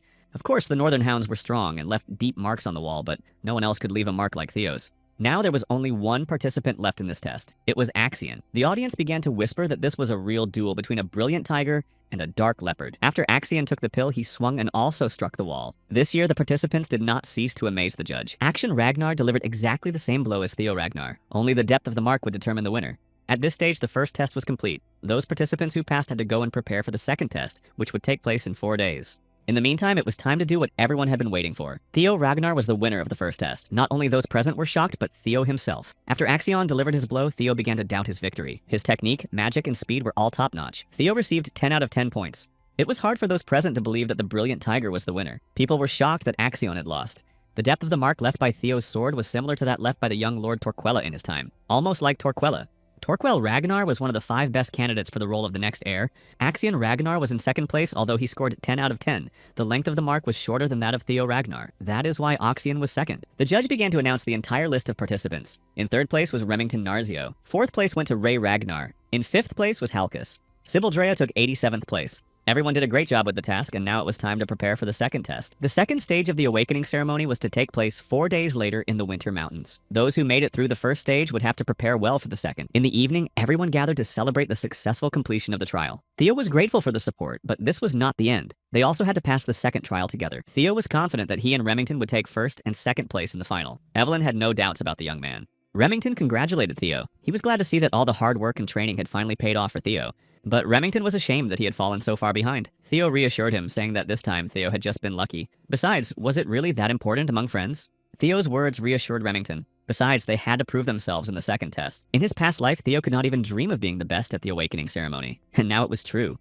It was hard for Theo to believe that he had defeated Axion, even if it wasn't a real battle. But it wasn't enough to get rid of Randon. He was just a lackey. Theo's real enemies were Axion and the Heavenly Dragon. Theo wanted to use any means necessary to get revenge on them. Theo still didn't know what the compass was for. When he got it, he noticed that it pointed to the Winter Mountains. During the second stage, Theo had the opportunity to find out which nest the compass was pointing to. Someone was following Theo. To find out who it was, Theo sneaked up behind the person and pointed his sword at them.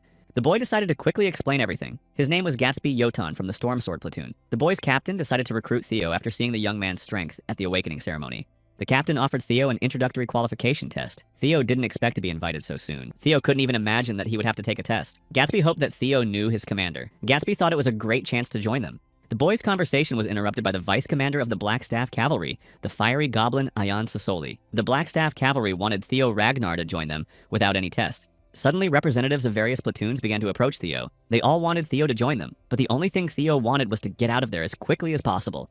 The Lady of the Palace of Flowering Plums, the gracious dragon Osa Ragnar, was the first wife of the clan chief. She also wanted to get her hands on a talent like Theo Ragnar. Action hated Theo. He began to take out his anger on the training ground. Axion destroyed everyone who was near him.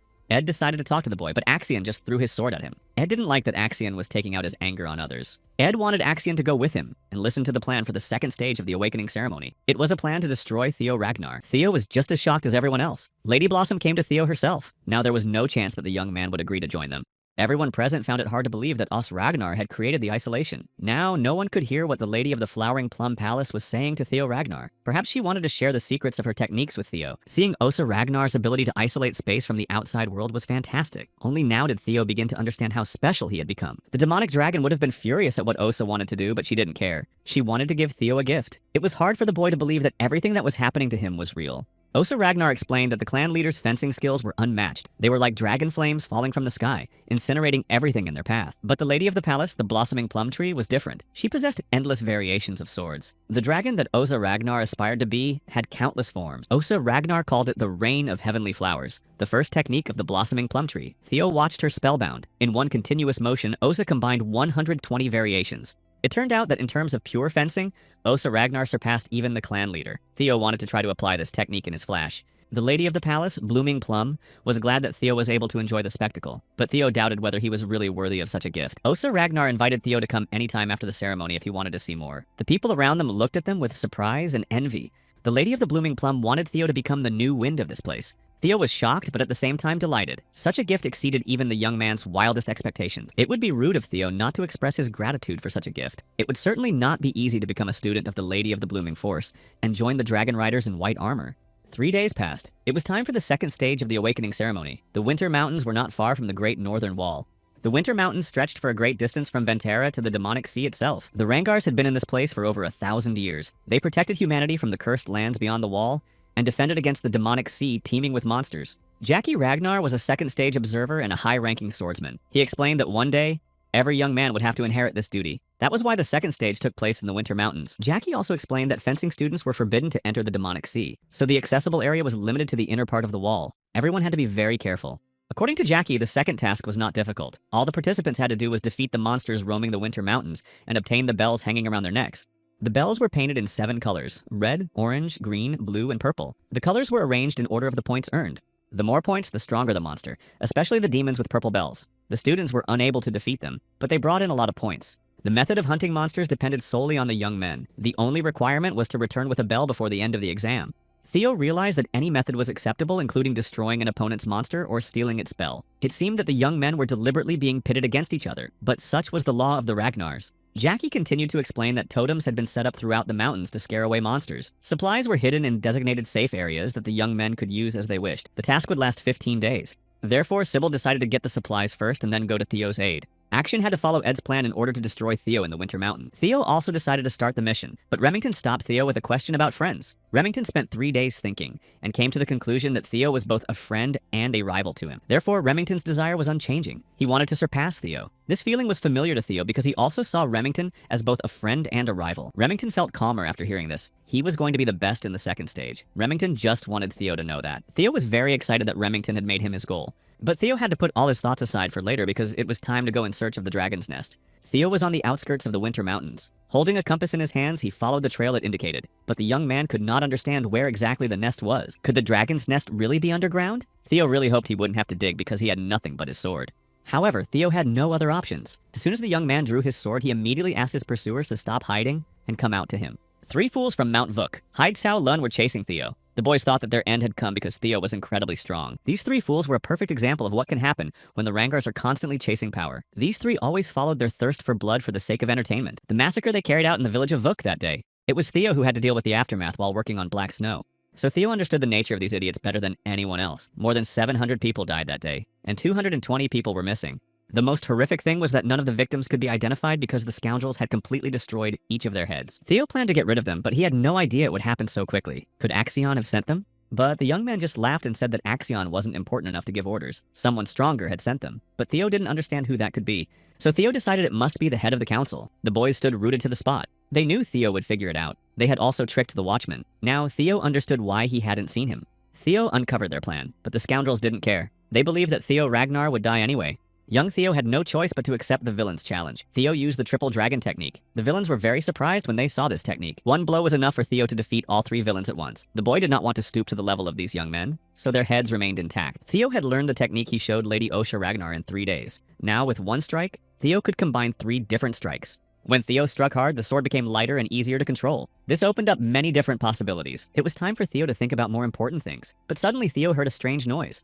Approaching the edge of the mountain, Theo noticed a staircase below. A new quest opened up for Theo. He had to find the invisible staircase and explore the blue cave. Action was in first place. He had 21 bells and had gathered a group of 21 people. Ray Ragnar was in second place. But no one was interested in the results of the others. They were only interested in Theo Ragnar's result. But Theo didn't have a single bell or a single person on his team. Julius believed that Theo had simply set up an ambush. But Wolfgang assured him that just because he had passed the first stage did not mean that he would pass the second stage. It took more than just swinging a sword. Wolfgang believed that half-breeds were not up to such a test. He was pleased that he had hired those 3 scoundrels. Ed was shocked by what Wolfgang had done. Wolfgang was confident that his plan had worked. Ed was angry that old Wolfgang was doing whatever came into his head.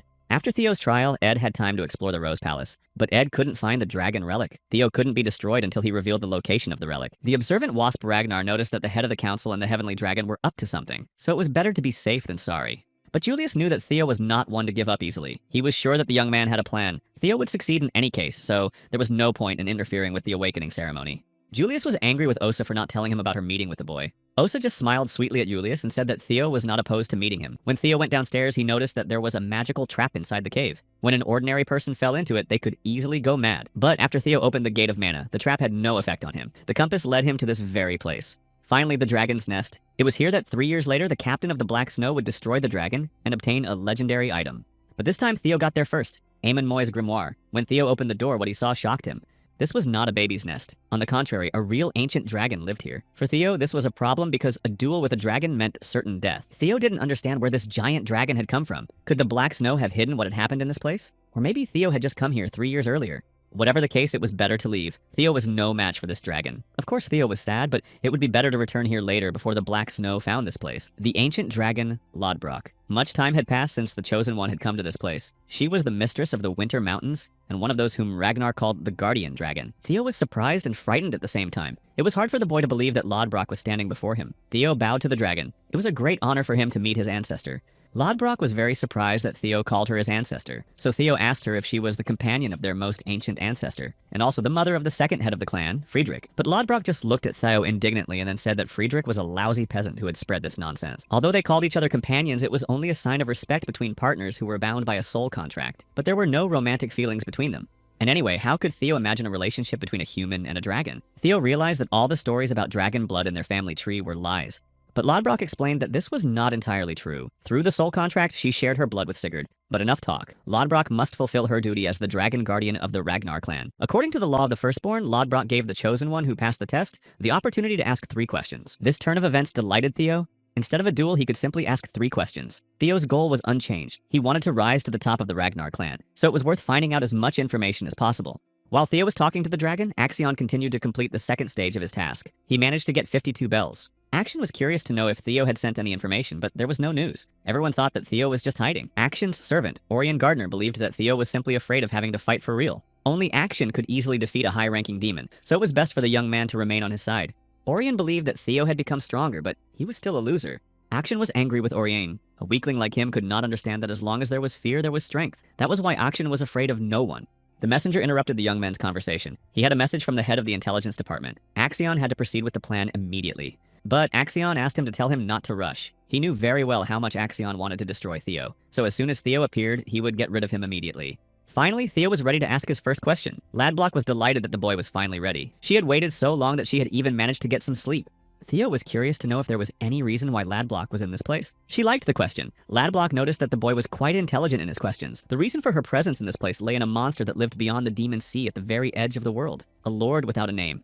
For the last 1,000 years, Ladblock had been bound by a duty to protect the world from the monster. The Winter Mountains were just a stronghold. Theo couldn't even imagine it. Now he understood that what he had seen in Ladblock's eyes was fear.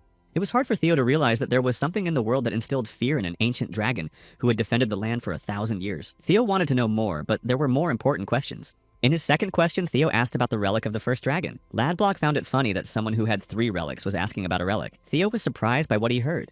The first relic was from the dungeon of the Kamalia Palace. The second relic was the Moonlight Blade. But Theo did not understand what the third relic was. The relic of the first dragon was created to defeat the nameless monster. The first dragon, Fafnir, created them. He divided his soul into 31 fragments to protect humans. The relics took different forms. They could be different objects, different forms of experience, or even strange phenomena. Finally, Theo realized that the third relic was the phenomenon that had taken him back 10 years. In other words, Theo himself was the firstborn dragon Fafnir. Now everything fell into place. But there was something strange. Each relic was defended by a dragon. And what was happening to Theo? The boy was ready to ask the last question. Theo was curious why Ladblock had called him the Chosen One. But Ladblock asked a counter question. Did Theo really think he was the only one chosen? Surprised, Theo tried to digest what he had heard. Were there others whom the relic had chosen? Ed Curson, the Black Dragon, knew about the relics and wanted to collect them all. If they were like Theo, they must have also seen the messages that Theo saw. Or they could even be regressors. Theo was one step closer to the truth about the structure of the world. But everything became even more confusing. The Nameless Lord was a creature that even ancient dragons feared. The possibility of other regressors existing. Theo asked all 3 questions, which meant he could claim his reward. Theo successfully completed the quest and was rewarded with the treasures of the firstborn dragon. This nest contained many treasures from all over the world. Stones, grimoires, elixirs, secret writings, and weapons. It didn't matter what Theo chose, it would be impossible to find another item like it. Ladblock was ready to give away anything in the nest. Theo wanted to get Ladblock, but Ladblock just laughed at Theo's desire. It seemed that her fame was eternal. Ladblock thought that Theo was just joking, so she wanted to hear his secret wish. But Theo was not joking. Ladblock became angry. She considered Theo arrogant and used her ability to intimidate the Dragon Guard. Ladblock was very angry. Did Theo really want to take all her treasures and wisdom just by talking? Theo couldn't just give up, so he used his ability to intimidate Little Drake. But Ladblock considered Theo's attempts futile because it was impossible to defeat her with Little Drake's strength. Not knowing what to do next, Theo simply shouted that the Guardian Dragon had promised that Theo could take anything from the dragon's nest. And there was no mention of not being able to take Ladblock. Ladblock was a dragon guardian who founded the Ragnar clan together with the most ancient ancestor of the Sigurd family. There was no better recognition of strength than becoming close to Ladblock. They couldn't miss this opportunity to avoid repeating the mistakes of the past. Theo shouted again that he was choosing Ladblock because she had given her word. Ladblock looked at Theo, but for some reason she saw Sigurd. After that, she agreed to let Theo take her away. There was no trace of the giant dragon. In its place stood a girl. She smiled sweetly at Theo. She decided to give him a chance because Theo had caught her interest. Theo stood silently, mesmerized, looking at Ladblock. It seemed that her beauty had caught the young man's attention, but she was over 2,000 years old. Theo's attention was drawn to Ladblock's heart. She explained to the boy that 50 years ago she had lost her heart. Since then, all she could do was wait for her death. She had about 3 years left to live. Because of this, Ladblock could not leave her nest, so she could not directly help Theo. So did Theo really want to choose her? Theo's answer did not change. He needed Ladblock. Theo hoped that thanks to her, he would become stronger and be able to obtain more relics.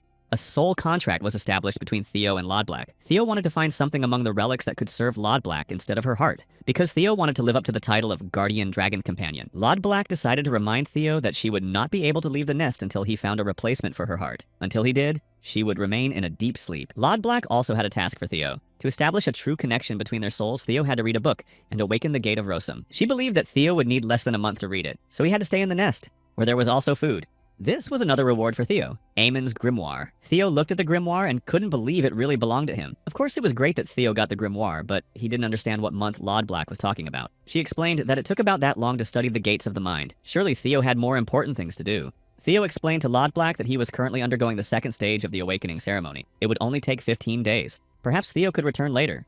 Of course, it was possible, but Ladblock would not allow him to do so. If Theo left, Ladblock would lose all interest in him. She needed Theo to open the gates of the mind before the second stage was complete. Until Theo did so, he was forbidden to leave the nest. Theo clearly did not expect such a turn of events. There were 13 days left until the end of the second stage. Theo would have to try very hard to win this stage. 3 days before the start of the second stage of the awakening ceremony, the reconnaissance headquarters, Ed explained to Axion about the totems that scared away demons. All this was happening because of the pearls inside.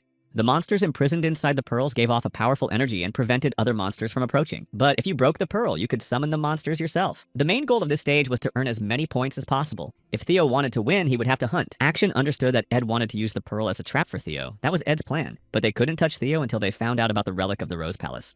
Axion just wanted to get information out of Theo, but Ed explained that the young man was in no way inferior to Axion. Therefore, it was better to use Theo's attachment to other people against him. Ed believed that Theo's friends could be used. For their sake, he had to tell them everything. 15 days passed. No one had seen Theo during that time. There were 12 hours left until the end of the trial. Axion Ragnar was in first place with 860 points.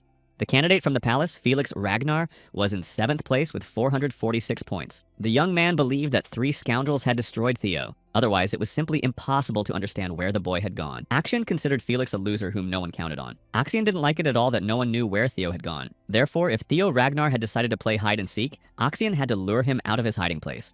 The scoundrel Axion decided to destroy Theo's friends until the boy came out of hiding. Ray Ragnar, who was in 3rd place in the 2nd stage with 561 points, heard about Axion's evil intention. Theo's friends had no idea what awaited them. They just continued to search for bells. There were 12 hours left until the end of the 2nd stage. Like everyone else, Sybil didn't understand where Theo had gone. He was worried about him, but the boys were sure that Theo was doing something better than hunting monsters. The boys' conversation was interrupted by the appearance of Oriana Hanavi, who took 14th place in the 2nd stage with 173 points. She simply destroyed Sybil. The boys couldn't understand why she did it. Orion explained that she just wanted to meet Theo Ragnar, and if no one could find him, maybe his friends' cries would bring him out. While Theo's friends were being destroyed, the boy finally finished studying the Gate of the Mind. Lodblack was pleased that Theo had done it so quickly. For Theo, it was no surprise. Thanks to the Manic Chamber in the Dragon's Heart, he could study the grimoire faster than others. From now on, Theo had access to the C-rank Dragon Symphony. Theo could see the essence of things and read residual memories. Now Theo was worthy of being called Lodblack's companion, but that wasn't all. Theo still had a long way to go. Once Theo advanced further, he would be able to contact Lodblack at any time, and even use her power after healing Lodblack's heart. But Theo had to hurry because Lodblack only had 3 years left to live. Theo promised to heal her heart. From that moment on, the soul contract came into effect. Lodblack would eagerly await her next meeting with Theo. Now that Theo had made a deal with Lodblack, it was time to move on to the test. There wasn't much time left. Theo knew that hunting took a lot of time, so at this rate, he wouldn't be able to get first place. Theo would have to take a different path. In his past life, Axion had taken first place. It would probably be the same this time. So in order to win, Theo would have to defeat Axion. Finally, Theo Ragnar was found. Theo looked surprised and did not understand what had happened or why they were looking for him. Ray was the first to find Theo. She was in terrible condition. Theo wanted to know what had happened to her, but the girl was exhausted and wounded. Ray had difficulty speaking. Theo couldn't understand who had hurt Ray. Could it have been a monster? But Ray explained that the wound had been made with a sword, and that it had been inflicted by a human. The boy wanted to know everything that had happened to her, but Ray wanted to talk about it later. All Ray managed to say before she collapsed exhausted onto Theo was for him to go west. As soon as Theo touched Ray's sword, he was able to see the memories stored in it thanks to his Dragon Symphony ability. Theo saw all the villains who were in Axion's team and heard that they had been looking for him all this time. Theo also noticed that the villains had tied up his friends just to lure Theo to them. Thanks to his Dragon Symphony ability, Theo knew that the villains had set a trap for him with monsters. The villains captured 9 young men, but Axion only needed 2, so Axion thought that the rest could simply be destroyed. As soon as one of Axion's henchmen swung to destroy one of the 9 boys, Ray immediately decided to stop them. Ray believed that the boys had crossed the line.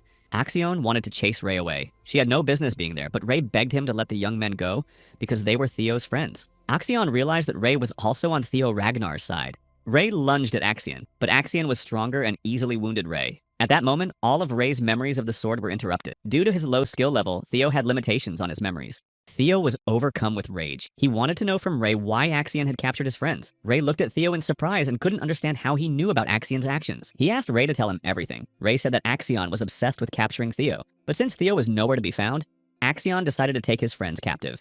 Ed and Axion did not want to leave the young man alone, either in his past life or in this one. Theo asked Ray to tell him where Axion was. One of Axion's henchmen reported that Theo had finally been found. He had been seen on the northern slope. He also reported that Ray Ragnar was with Theo. The news of Theo's appearance greatly pleased Axion. Finally, he would have the opportunity to prove that a half-breed could not be better than him. But Axion was reminded that he had to find out the location of the relic with the help of the hostages. Therefore, he could not kill Theo. Ray did not want to reveal Axion's whereabouts. Theo could not meet with him. Ray explained that people from the intelligence service were involved. This was no longer a competition, but a real battle. The scoundrels had set a trap for Theo, so the young man couldn't go alone. He had to find someone to join him. But Theo didn't have time to gather people. No one knew what the scoundrels had done to the boys, so they had to leave immediately. Ray tried to explain to Theo that if he went, he would simply die. Ray didn't understand why Theo was risking his life. She explained to Theo that they had to act cautiously, even at the cost of other people's lives. Theo was furious. He didn't want to lose his people again. Theo remembered his friends. They had planned to celebrate their victory together after passing the second stage. Ray asked Theo to come to his senses and remember that he was part of Ragnar's clan, so there would be casualties. It seemed that everyone in the mountains could hear their argument. Theo said that Ray had gotten herself into this mess because she couldn't just stand by and do nothing. The young man was simply tired of being on the side of the weak, or like a worthless fool. Theo didn't want to repeat the mistakes of the past, so he asked Ray to tell him where Axion was. Remington noticed the supplies Sybil had gathered. The bells were scattered around and there was blood near them. Remington realized that something was clearly wrong. Next to Remington was Halkus Lank, who was in 5th place in the second stage. He had 499 points.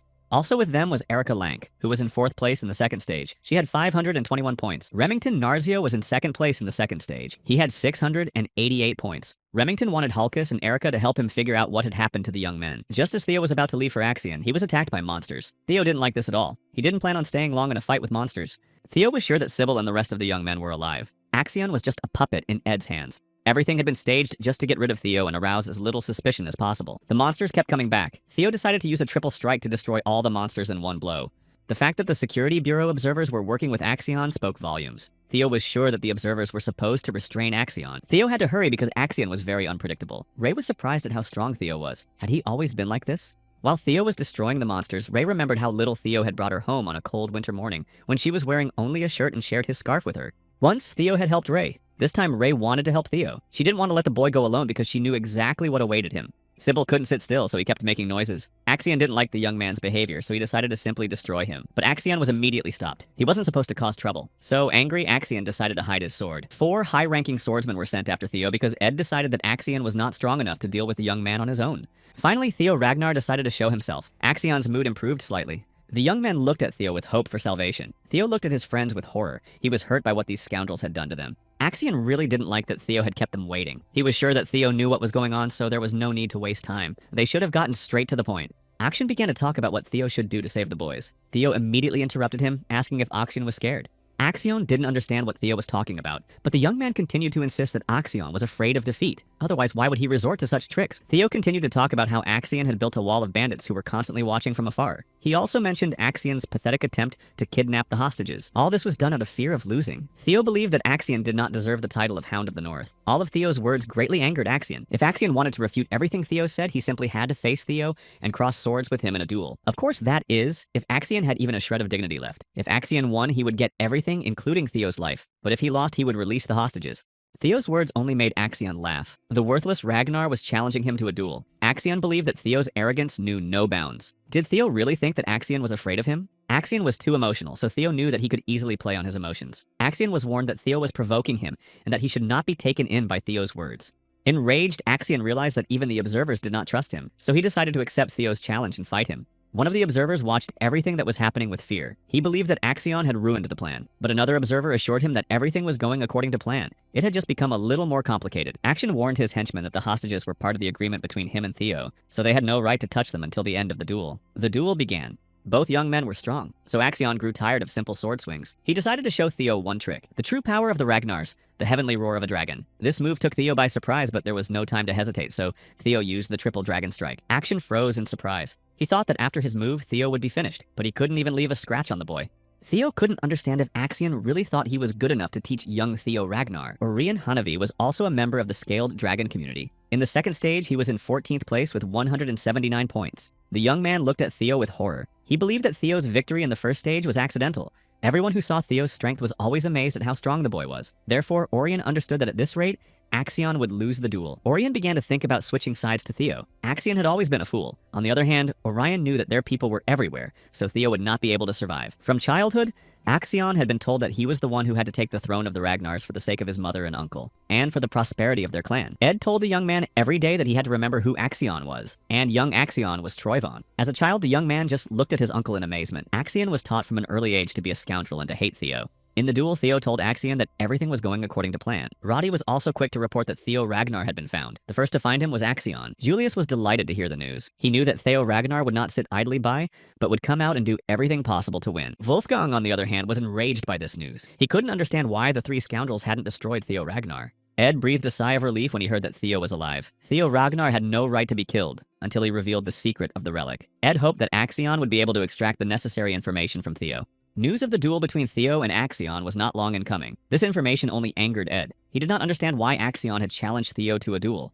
The duel between Theo and Axion continued. Of course, Axion noticed that Theo had learned how to wield swords, but he believed that Theo lacked speed. Axion could easily guess Theo's next move. Theo froze when he saw that Axion was using the flying sword technique. Axion believed that Theo had been poorly trained if every strike was predictable. After the flying sword technique, Axion believed that Theo was finished. What Axion saw shocked him. Theo caught the sword that Axion threw at him with one hand. Only now did Theo realize that it was Axion who had thrown the sword at him in his past life. Theo was happy that he had finally found the scoundrel who had dared to destroy him in the past. Theo was destroyed on that difficult day, but he never understood who was behind it all because he was a worthless Ragnar. On that terrible day, the only lucky thing was that Rendon gave himself away, and Evelyn found out that he worked for the Camellia Palace. That's how Theo learned that he had been destroyed by one of the Troy vans. Only one person possessed the technique of the flying sword. That person was Axion Ragnar. To release a weapon from your hands, you had to be either insane or extremely confident. Theo destroyed Axion's sword. He had not been confident before, but after this battle, Theo understood why those pathetic scoundrels wanted to destroy him. Axion was shocked that Theo was able to destroy the sword with his bare hands. Theo assured Axion that he would not allow anyone to touch him or his friends. Axion began to mock the boy, but Axion stopped mocking him when he saw that Theo seemed possessed by the devil. Axion found it difficult to comprehend what was happening. Axion began to guess that Theo had been hiding his strength all along, but it was unclear why he had done so. Now it seemed that Axion was really afraid. Theo wanted Axion to finally show the strength he had been boasting about. Axion began to feel anger and despair. At that moment, he began to hate Theo even more. Theo's thirst for revenge gave him even more strength. He understood perfectly well that Axion had never even thought about what it felt like to have a sword between his ribs. Remington understood that the tracks were not from monsters. Someone had clearly attacked the young men. Only Axion was capable of such cruelty. But Halkus and Erica couldn't understand why Axion needed to do this. If he wanted more bells, why bother when he was already in first place? Remington guessed that this was how he wanted to lure Theo out. It looked as if Axion wanted to destroy Theo during the second stage. Halkus was angry that Axion was not playing fair. The trial was supposed to be honest and fair. Erica, on the other hand, didn't understand what was so strange about it. They were in the Ragnar clan, so it wasn't surprising that someone would destroy others during the ceremony. That was why Erica didn't like the Ragnars. Even if you believed in the right of the strongest, this was too much. Halkus was afraid that someone might hear them, so he asked Erica to think about what she was saying. Remington decided to protect his friends because that's what young Theo would have done. Of course, it would have been great if Halkus and Erica had helped Remington. Halkus agreed to help right away, but Erica didn't want to. Erica followed Halkus only to meet Theo Ragnar, but he was nowhere to be found. Besides, Erica despised weak men, so she had no desire to help them. Remington knew why Erica was looking for Theo, so he promised to introduce her to him if she helped them. It didn't take long to persuade Erica, so the young men just had to hold on a little longer. Help was on the way. But halfway there, they were stopped by a community of scaly dragons. The scoundrels began to mock Remington for trading them for a fool and getting involved with a bunch of pumped-up idiots. Halkus was angered by the villain's words. Remington asked them to step aside and not fight his old friend. Remington gave Orion a chance to get out of their way. But if Orion didn't want to do it voluntarily, Remington had only one option to force the boy to step aside and not interfere. The duel between Axion and Theo continued. Axion's broken sword fell next to Sybil. The young man decided to try to free himself. Sybil understood that he couldn't miss such an opportunity. Unexpectedly for everyone present, a third person intervened in the duel between Axion and Theo. This person turned out to be a high-level swordsman observer, Liam Troyven. He apologized to Axion for not being able to help him earlier. He was ready to accept punishment after the awakening ceremony. Action ordered Liam to protect him, so now Liam took part in the duel instead of Action. One of the observers gave Axion his sword and said that the young man had fought well, but the rest was up to the observers. Liam noticed that Theo was indeed very strong, not only against Axion, but even against the high-level swordsman Liam had brought with him. Although Liam was sure that Theo was too weak for him, he even felt sorry for destroying a genius like Theo. Of course, Liam understood that destroying Theo was necessary for the Troyvans. Therefore, without a single doubt, he swung his sword to deliver a devastating blow. But Liam was not destined to destroy Theo. It seemed that Axion wanted to do it himself so badly that he simply destroyed Liam. The other observers did not understand Axion's actions. The young man did not like that everyone thought he was losing the fight with Theo. He was enraged that they had decided to humiliate the heir to the throne. Action acknowledged that Theo was strong. Ed had always taught him that weaklings were useless. He constantly told Action that he was blessed by God. But in order for Axion to take the throne of the Ragnars, he had to step over dead bodies. Therefore, Axion was convinced that Theo Ragnar was still weaker than him. That is why Axion could not lose to someone like Theo, especially in this place. Axion assured Theo that he was the one who should take the throne. Action was also sure that anyone who dared to stand in his way would die. So the fight between Theo and Axion went on. The spectators decided to help Liam. They knew that Axion was crazy, but they didn't think he was that crazy. Liam ordered them to help Axion in the fight. But Axion was against anyone interfering. Liam insisted that Theo had to die. If Axion died, they would all be destroyed. Axion became even more enraged. All he wanted was to destroy Theo. Axion Ragnar had been destined by fate to be the ruler of the North and heir to the throne of the Ragnars. Theo was sure that Axion's worthless ambitions had led to the deaths of many people. So if Axion didn't want to get rid of his greed himself, they'd just have to make him do it. It was a fierce battle between two Ragnars who possessed great magical power. Theo used his triple strike technique, but Axion was his equal. Everyone watched the fight with horror. It was difficult to predict who would win. Theo's friends hoped that the young man would be victorious, and they would simply be allowed to leave. Axion was becoming increasingly enraged. Theo was beginning to tire from the fight, so he decided to end it. Theo delivered the final blow. Because of his stupidity and inability to stop in time, Axion lost the fight. Theo destroyed the boy. He was able to avenge Axion for his own death in a past life. It was hard for Liam to believe that Axion was dead. For the observers, it meant one thing. They had to be destroyed for failing to stop and protect the young Axion. Anger raged inside Liam. He gave the order to destroy Theo. Liam believed that the worthless Theo Ragnar had to be punished. Theo understood that his situation was dire. His chances of survival were slim, but Theo had no choice but to fight. Engaging in combat with 4 swordsmen was pointless, and after Axion's destruction, this fight was tantamount to suicide. Theo understood perfectly well that he had almost no strength left and not much mana, but the boy had no intention of running away. It was worth going to the end. All Theo could do was hope for help. He didn't understand why his friends weren't coming to his aid. Everything happened very quickly. To Theo, it seemed as if his prayers had been answered. Remington, Hulk, and Erica came to Theo's aid. The young man did not understand why they were helping him, but Remington explained that friends always help each other, so they simply could not leave him in trouble. Theo was impressed that he finally had loyal friends. Now he was not alone. Erica immediately noticed that Theo was more handsome than she had expected. Halkus enjoyed watching Theo and Axion fight. Finally, he saw how strong Theo Ragnar was. Sybil managed to cut the ropes and free himself. He immediately joined the fight with the others. Sybil believed it was his duty to protect Theo. Remington tried to explain that observers were not allowed to interfere in the trials. Moreover, they were also forbidden to engage in combat with the participants.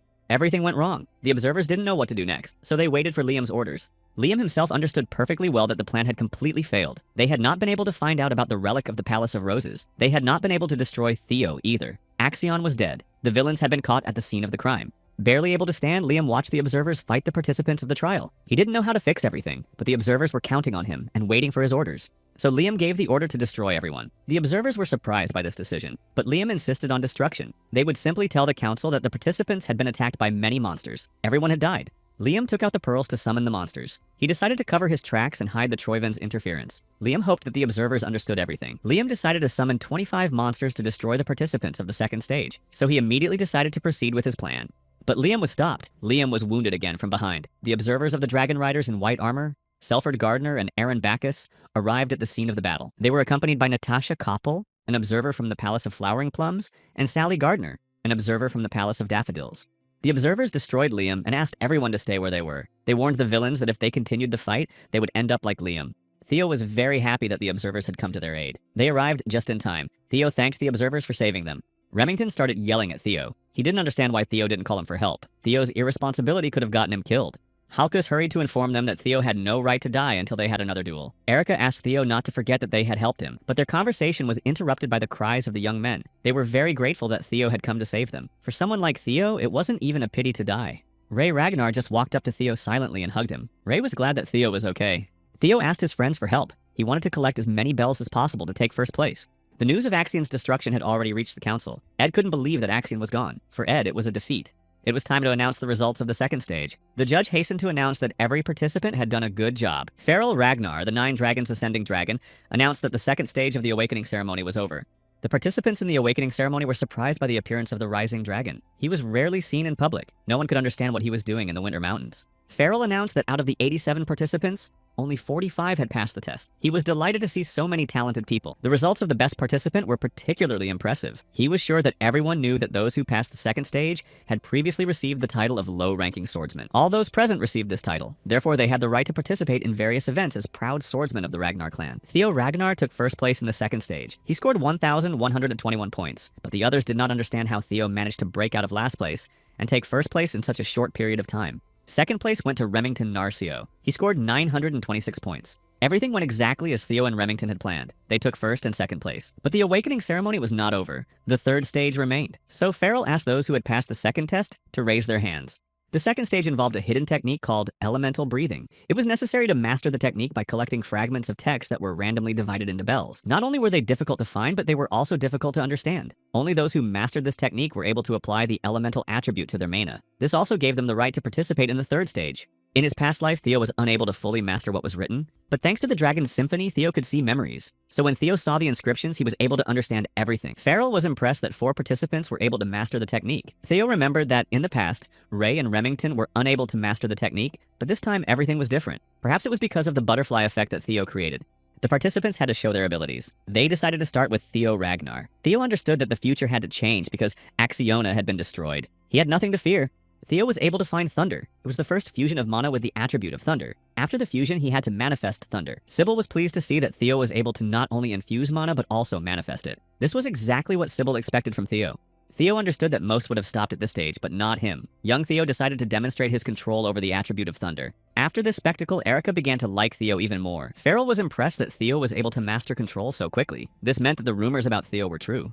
Theo decided not to stop there. He took out his sword and decided to demonstrate the thunder breathing technique. Thunder Dragon, the 4th stage of the thunder attribute expansion. All those present were shocked by Theo's actions. The boy decided to attack Farrell. Farrell realized that Theo would not be easy to deal with. The young man had even mastered the expansion stage. Farrell did not just stand and watch. He used the water flow breathing technique, Water Cutter. Farrell told Theo that the young man deserved the right to test him. Farrell also said that Theo had done an excellent job. That is why he awarded the young man an additional 1,000 points. The Rising Dragon had always been generous to candidates with the spirit of a rival. Everyone was surprised when they heard that Theo Ragnar had 2,121 points. He even surpassed Torquell. Remington was able to earn an additional 500 points for displaying his attribute. Ray and Erica received an additional 300 points. Farrell was pleasantly surprised by the new generation. Usually 1,000 points was enough to become the best candidate. But this year there were 4 best candidates. Those who were not admitted to the 3rd stage had to return home and begin preparing for the award ceremony, which was to take place in a week. Halkus was disappointed that he did not make it to the 3rd stage. It was time to move on to the 3rd stage. Suddenly, Theo began to feel Lodblock's energy. He couldn't understand why he felt this energy.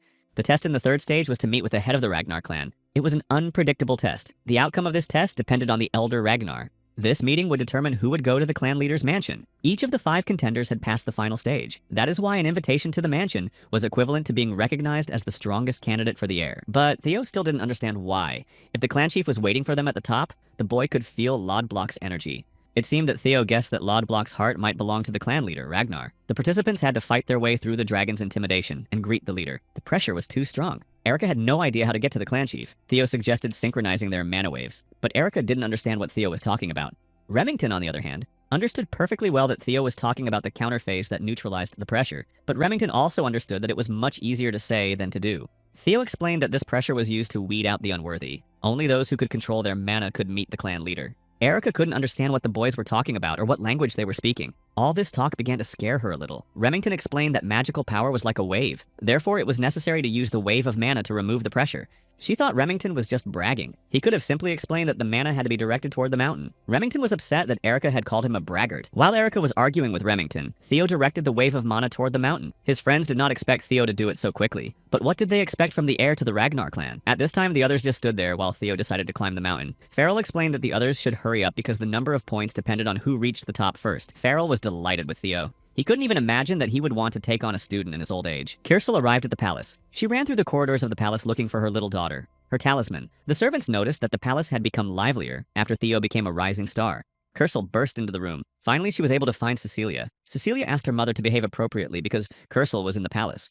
But Kirsel did not understand what propriety meant when she was on her way to wealth. Cecilia explained that Kirsel was rich enough, but that wealth was not enough for Kirsel. After Theo became a star, Kirsal began to receive orders constantly. Finally, the smithy gained the fame it deserved. Cecilia always believed in Theo, but watching him, she began to feel overwhelmed with fear for his future. She was worried that Theo might get hurt or not be able to handle the fame.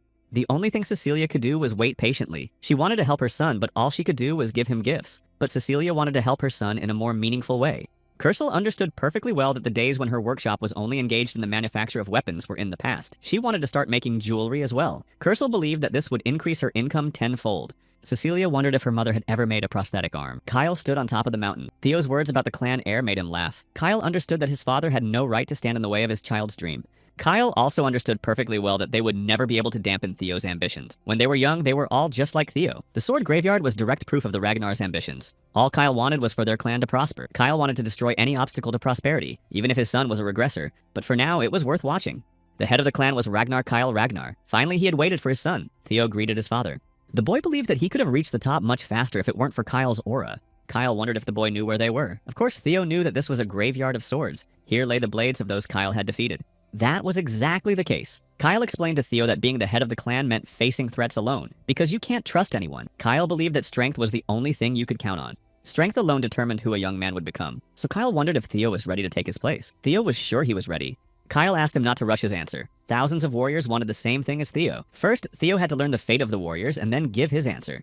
Theo saw those whom Kyle had defeated. They cursed him and did not understand how he could have done such a thing. They wanted to tear Kyle to pieces, but Theo was certain that Kyle would not be able to break his resolve. Theo wanted to avenge everyone for his past life and become the head of the clan to end the struggle for the throne. If his father wanted to know if Theo was worthy, then let the young man's sword answer Kyle's question. Kyle decided to explain that there was no room for sentimentality on the battlefield. He wanted to see what she could teach him. Theo looked at his father in surprise. Could his suspicions about the dragon's heart be true? What Theo saw shocked him. He saw how he died in a duel with his father. Kyle was sure that only those with enough determination should undergo the sword test, and it was cruel even for such a gifted boy as Theo.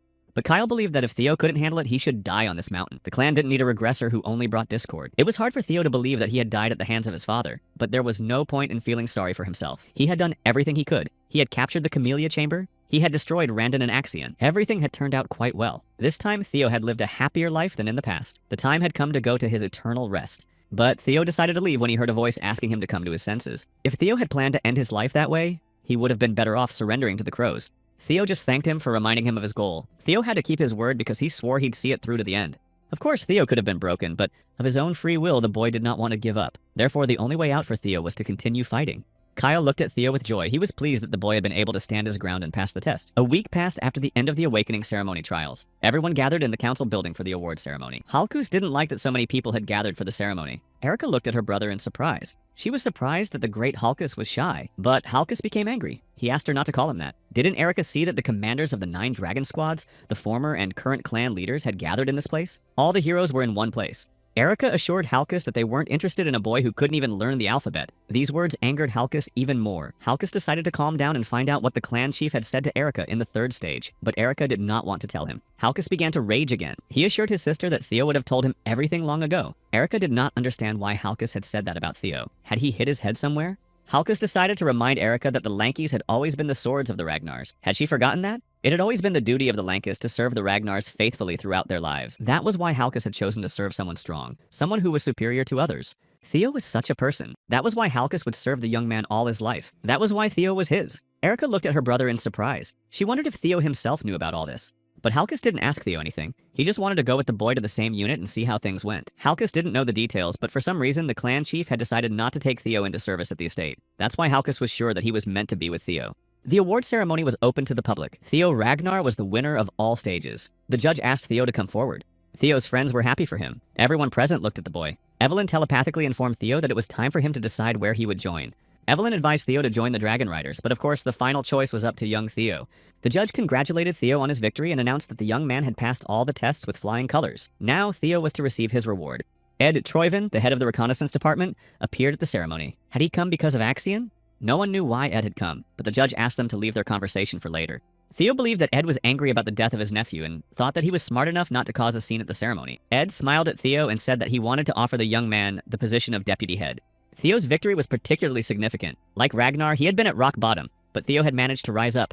Theo's story of how he rose from the bottom to the top resonated with many of the sword students. Every day they talked about the glorious Theo Ragnar. In the end, many people began to look up to Theo. Their views changed from contempt to respect. The worthless Ragnar ceased to exist. Standing before these people was the winner of the Awakening ceremony. Theo successfully completed the 3rd story quest. As a reward, Theo received an ether core. The reward was in his inventory. Theo completely forgot about the quest. Young Theo decided to use his observation skills to learn more about Ed Troyven's plan. Ed Troyven was a cunning wolf in sheep's clothing. He wanted to take Theo under his wing in order to uncover the secret of the first dragon's relic. Theo knew that Ed didn't want to take him in for no reason. All this time, Ed had been interested in relics. Theo suspected that the cunning Ed already knew about the relics Theo had. The young man wanted the Troyvons to fall at his hands. Julius couldn't understand what Ed was doing. Ed explained that he had simply offered the young man to become his deputy. Did Ed really think everyone there was stupid? Everyone understood perfectly well that Ed simply wanted to take revenge on Theo for the death of his nephew. Ed assured Julius that he understood perfectly well what he was saying. Of course, Ed was angry with Theo, but he just wanted to support the best of the best. Julius considered Ed a snake. His nephew had died, and Ed was only interested in his own goals. The judge asked them to stop talking. He understood perfectly well that everyone wanted to take Theo with them, but they hadn't even started the award ceremony yet. So the judge asked if Theo had already decided where he wanted to go. But Theo said he hadn't made up his mind yet. He wanted to hear what the others had to say.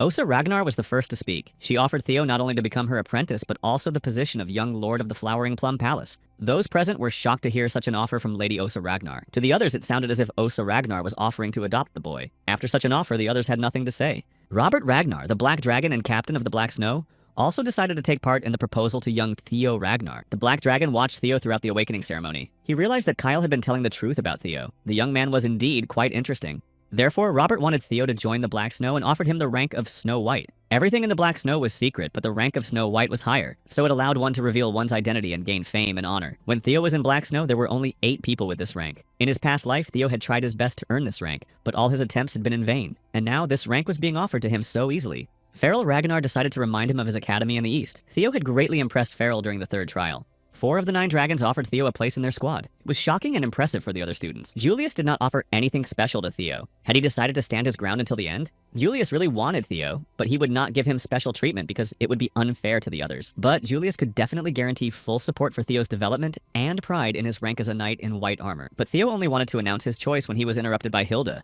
the former head of the clan. She was curious to know if Theo was really a regressor.